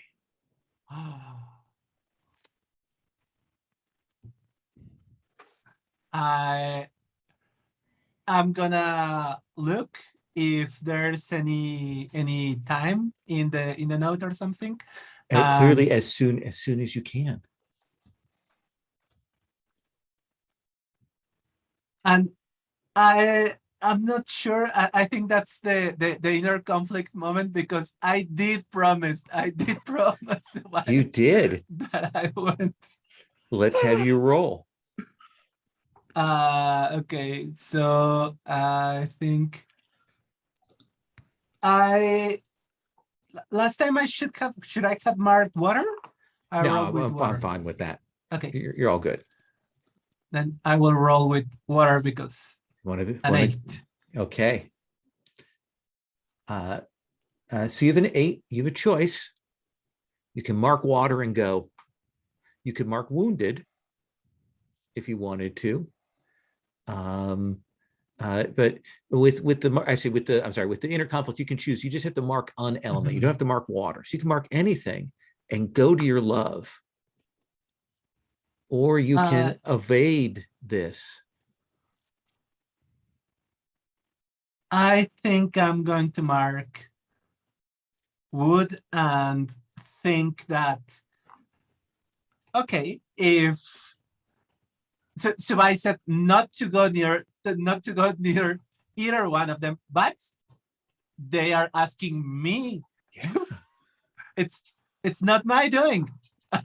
I'm not breaking any promise, so I'm gonna go to the pond.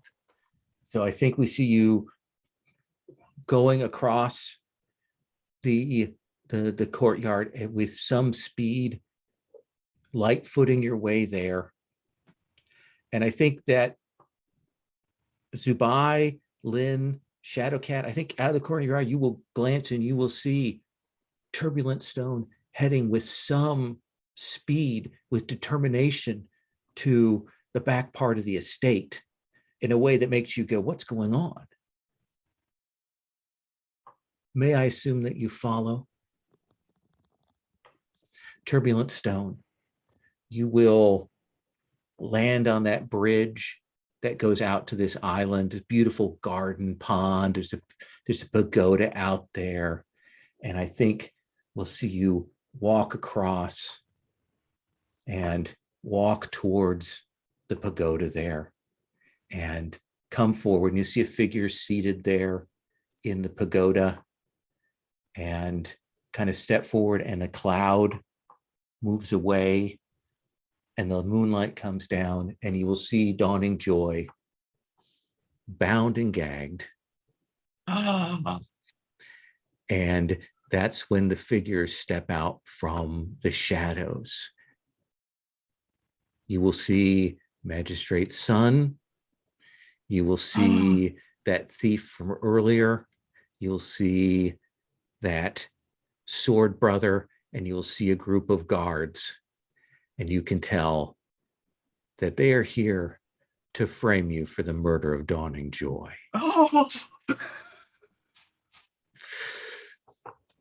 So, what's your first move? And then we're going to bring your fellows onto stage. What do you do? I'm going to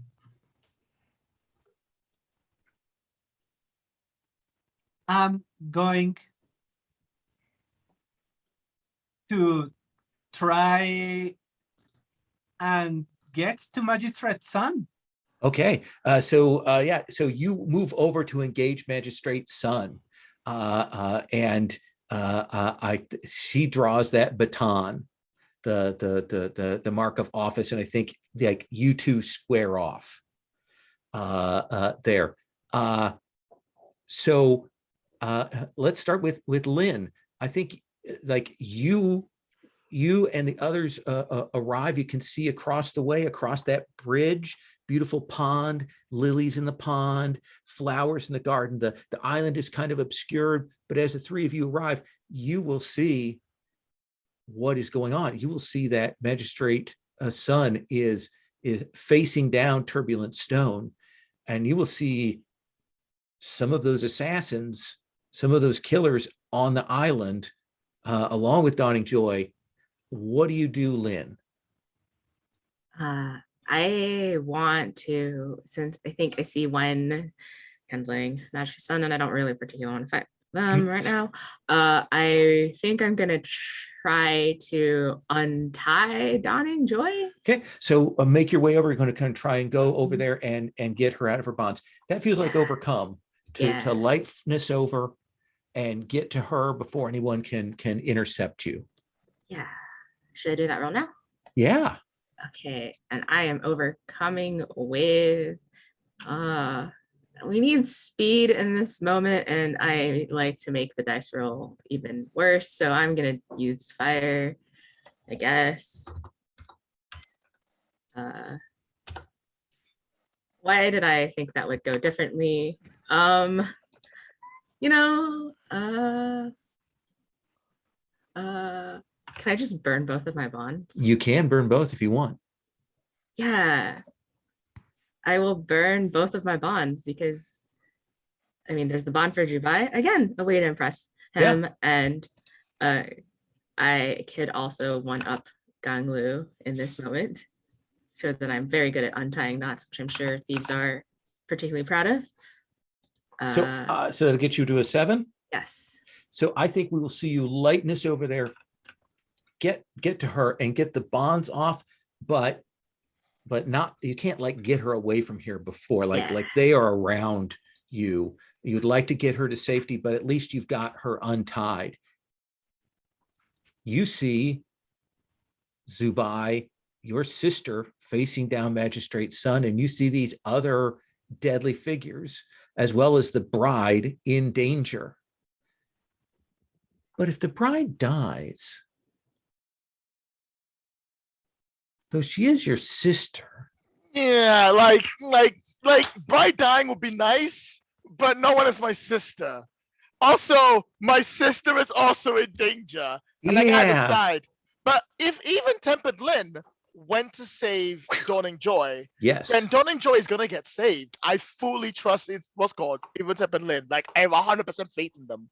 okay. So my sister needs help. So what I'm going to do is I'm going to approach and stand back to back next, not back to back, like side to side next to my sister, and like accompany her in my stance. Look at her and be like, "It's been like an hour. How did you manage this?" I'm just gonna say, I'm trying to get Magistrate Son into the pond, and I'm just gonna say, this is nothing like the noodle restaurant. Exactly like the noodle restaurant. I look at Magistrate Son and be like, I hope you have a perfectly good explanation as to why it is you're trying to kill my sisters. Both of them. Just means more bodies to have to explain. What are you doing, Ganglu, when the attention is drawn? Lynn and Zubai leap over onto that island into the middle of this. There's still some very dangerous people there. What do you want to do? I tell them, I'll get help. I take a step back into the shadows, put my mask on, put my hood up, draw my daggers, and in the shadows, I'm going to circle around I want to try to like get around to the others and like get to the pond on the other side. Can I like, I don't know, like quickly climb up a building and like leap over, or like swing on a, or like swing on a, maybe there was some kind of like garland decoration for the wedding or something like that, and swing over there. Perfect. You can swing your way over to there. And who do you want to engage with? We've got the thief that you told to go away, but is back. We've got that sword brother, and we've got these other like guards. I think I'm going to, you know, I've got a grudge here. I'm going to engage the thief. Okay. So let's figure out how this goes. When you and your brother are standing kind of side by side against Magistrate Sun, you have no idea what her scale is right now. So how do you want to play this? What do you want to do? Since I'm grabbing her, I think I would push Magistrate Sun towards Subai and just try to, I don't know, to ping pong Magistrate. Fight, push that way, fight, Yeah. push that way, fight, push that way. So that's going to be an overcome action to kind of try and lower her scale. You're trying to throw her off balance so Okay. that she is not as dangerous. You're trying to organize that. So let's have you roll overcome with, of course, the sort of the 7 and 9 cost being marking an element, taking some damage. Okay. That's my training. 9. 9. So mark an element. Oh, yes. I can assist. Yeah, then you may I roll am there. comfort and support. This is my sister. I love her very much. I want to make sure she's okay, but I'm being careful and keeping myself aware. I'm gonna roll with water. Okay. 10. 10. So not only can you give Turbulent Stone a +1 by burning that bond, you could either clear an element yourself or give Turbulent Stone a bond with you. I'll do that. I'll give them a bond with me. Okay, Turbulent Stone, write in a bond with your brother. So kind of grab and are Magistrate Sun clearly expecting like a fight, like an actual fight, but you are pushing back and forth. How do you want to play this, Zubai? Turbulent Stone has thrown her off balance, but you don't know if she's on your scale yet or not. Still It's a irrelevant dangerous to me foe. Yes. whether she's on my scale or not. She is not gonna make. I don't want her here. So what I'm going to do is as she goes back and forth and she's bouncing back and forth, the next time she comes around, I'm going to go into my fighting stance. I'm going to engage her and I'm going to use the engagement because I can always move people with me. I'm going to throw her into the water with me, my engagement. If she was on an equal scale, you can do that. Yes, true. But if she's not, then if she's not on an equal scale between both of us, we were already dead. So let's find out. Okay. If both of us end unovercome, it's not good enough. Then why don't you go ahead and roll duel against a foe of a higher scale? Ah, crap.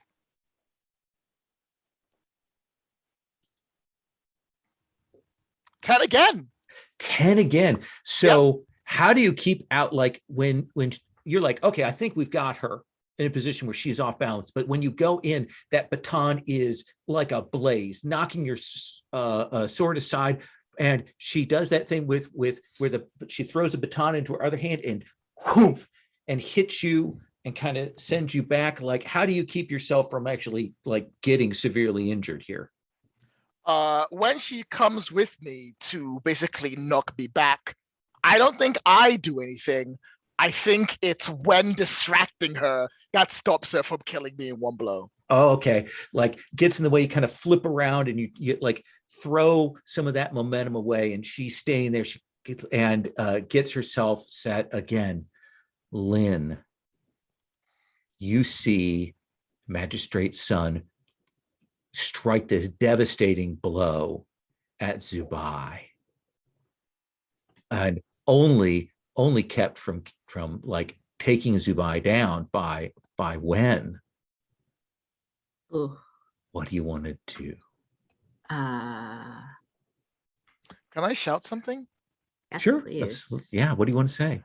I'll say, don't worry about us. Take care of Dawning Joy. Oh, what a martyr. What are you going to do, even-tempered Lynn? Truly. Oh God. Do you help defeat your parent? Or do you get Dawning Joy away from I do have this move and I want to try and see if I can actually succeed at it. So okay. I want to use my I will listen to the love of my life and attempt to escape the situation with donning joy. Perfect. That's going to be hard. So I am going to say we're using wood, aka I'm curious to see what donning joy will say to me after this because I am rescuing her. It's a little bit of a stretch, but that's my best stat. It's a 7. 7. So what is the complication? I leave something behind that is valuable. What do And you that is going to be leave? my staff. You probably use your staff to knock back some of these troops to give you the room, and then whew, and you are gone. Donnie Joy wraps her arms around your neck as you fly. Turbulent Stone? As soon as Lynn gets Joy out of, where is it, like a pavilion or something? Yeah, like a pagoda, yeah. I would like to try to knock the pavilion on top of us because there's a lot of us and we probably... Absolutely. Let's do this. We see Lynn take off. Let's do Shadowcat dealing with one of the named figures, and then we'll resolve that to maybe clear some of the decks of other foes. Sound good? Mm-hmm. Shadowcat, you're going to engage with this thief. Knives out. Like, yeah. To this I say, and I know who this is, and I'm going to reveal, Ashen Twilight. I gave you the chance to get out, and you chose not to take it. As I say as I fight, and yeah, I'm like no holds barred fighting at this point.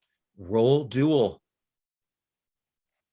And I'm at +1 on this.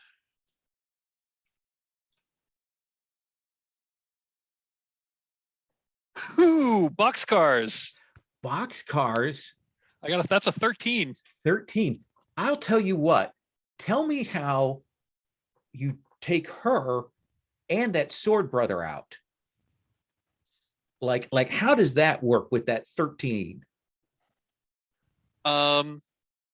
So I'm fighting with her, and we got the dual daggers, and we're like also throwing kicks, and so the sword brother tries to come in to help, to basically tries to flank me. I see him coming, and I just throw my dagger at him, and I hit him in the neck.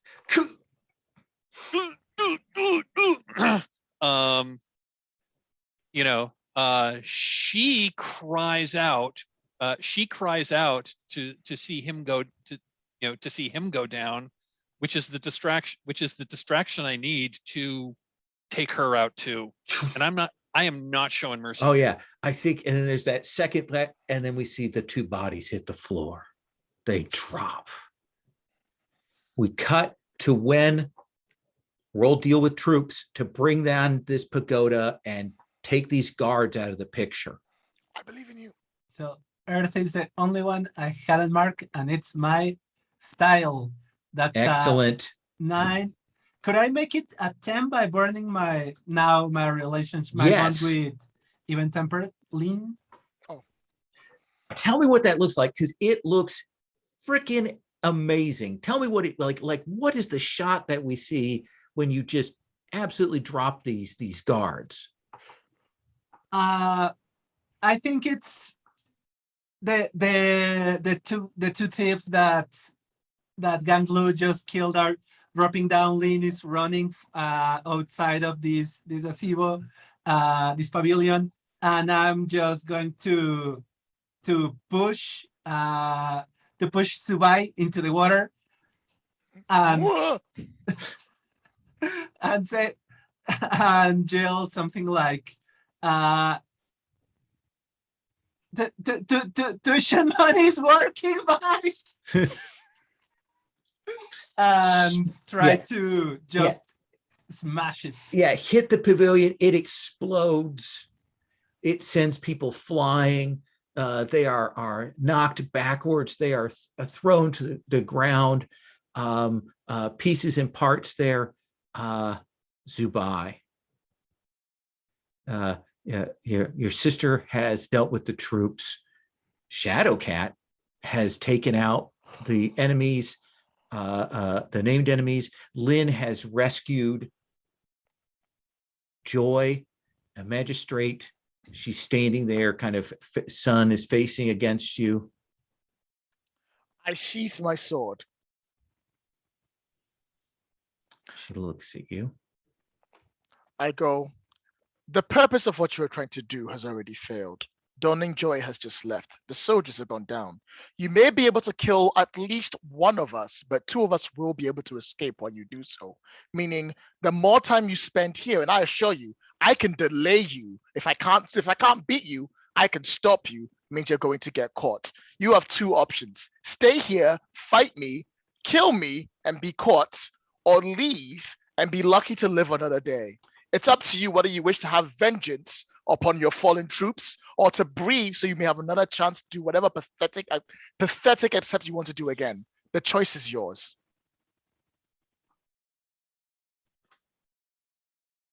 You will never sleep easy again. I never do. And she will lighten us away. And you called me a criminal. Jumpcat, stand still! I'm coming for you next! So we're going to kind of freeze there. We're going to go to epilogues. Okay, since we're kind of up at time, give you a chance to say what you think happened with your characters. A lot of involved things here. Lynn, I kind of want to start with you.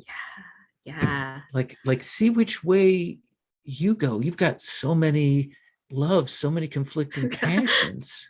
Oh, I feel like, so we jumped out of this like thing, but I think that what happens is that we see Lynn and maybe Dawning Joy, maybe we're like hiding out in a cave, at least until a whole bunch of things blow over. Mm-hmm. So Dawning Joy is missing like the wedding, I think. And I think it's just gonna be this sort of awkward, well, Dawning Joy revealed her feelings towards me and I don't know what to do about that kind of, but I'm also here to protect you in this particular moment.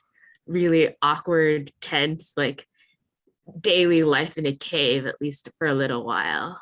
And it's just like very domestic, but super, super weird. Excellent. Let's connect up the other side of the other connection to Dawning Joy. Turbulent Stone, what is your epilogue? I think it's just after the scene, and Subai is looking for when between the rubble, and I just go like, told you it was nothing like the noodle restaurant. Can I get a hand, please? I look down like, oh. Draw your sibling out, a little bit of closeness. We see you closer and more like genuinely affectionate to one another than we have before. What is your epilogue, Zubai? It's a few hours later. I'm off duty. I'm in one of the sections down. I've got a drink in front of me, like a big bottle, and I'm sort of like this with my head in my hands, and I'm like, I fought an assassin, had the Shadowcat save me, made a life nemesis from a monster, and possibly lost the love of my life halfway through it. And I sort of turn towards Gang, who's next to me. And I'm like, and it's only day one. We've got 3 more days of the wedding to go. I'm going to die. They're going to kill me. I'm not going to make it. I need her gone. I need Wen left. Everything is Wen. I just like pass out. I just in that moment I sit next to him and I tell to him, but we had fun. Don't talk to me. Nice. Shadowcat, what about you? What is your epilogue? Okay, so we do see Shadowcat, like we do see him at one point like in the palace in a place where he is not supposed to be, gingerly taking he's like he's in like he's like opening up a jewelry box and is taking like a single is taking just a single really expensive piece of jewelry, placing it in his pocket. He's only taking one. It's probably worth a king's ransom, but he's only taking one. And then he leaves. And then there's another, then there's a brief, then there's a scene with Gong Lu in some other place who's, he's in like some other tavern and, having like basically holding court and having a loud raucous conversation, and he's bringing up so has anyone seen magistrates son along around, and get some information, and then another montage of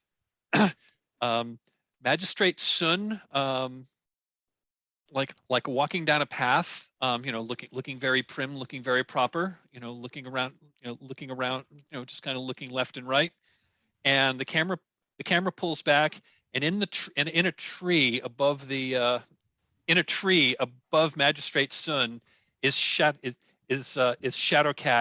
His knives out, jumps out of the tree, and credits. Excellent. Smash cut to black, credits roll. Thank you all very much. That's our movie. That's our show. I had a great time. We're right up at the hour. I'm glad we got to do epilogues. I had a pleasure playing with all of you. Maria, I think this is the first time we got to run for you, right? Yeah, I think so. I played Awesome. with Sherry, but not you. Oh, yeah. And Lloyd, thank you for coming along and doing this. Literally could not have made it if it weren't for you. Oh, I can't believe I got in a lower game. I never thought I would. I think I get one this year. I'm like, wow. Well, that's true. Yeah, we're almost out of the year. And Anya, what a pleasure to play with you. Had so much fun. This is a blast, everyone. Yeah, Anya, if you ever want to do anything, with the Gauntlet, or we have, a calendar. We have a Slack if you're interested in joining for talking about games. I'll send you an email. It was a real pleasure playing with you. Yeah, I'm a big fan of the Gauntlet, and playing with you, Lowell, with you, Mike, who I hear very often on the podcast or something like that, was a blast. Not to mention Maria and Lloyd. Thank you very much. Awesome. Thanks so much. It's a whole lot of fun. Have a great rest of your weekend. Yeah. Is everybody okay with me posting the video? Yes. Yeah. Okay. Yes. All right. Thank you. Great. Thank you. All right. Thank you so much. Thanks, everyone. No, we'll see you next year. Yes.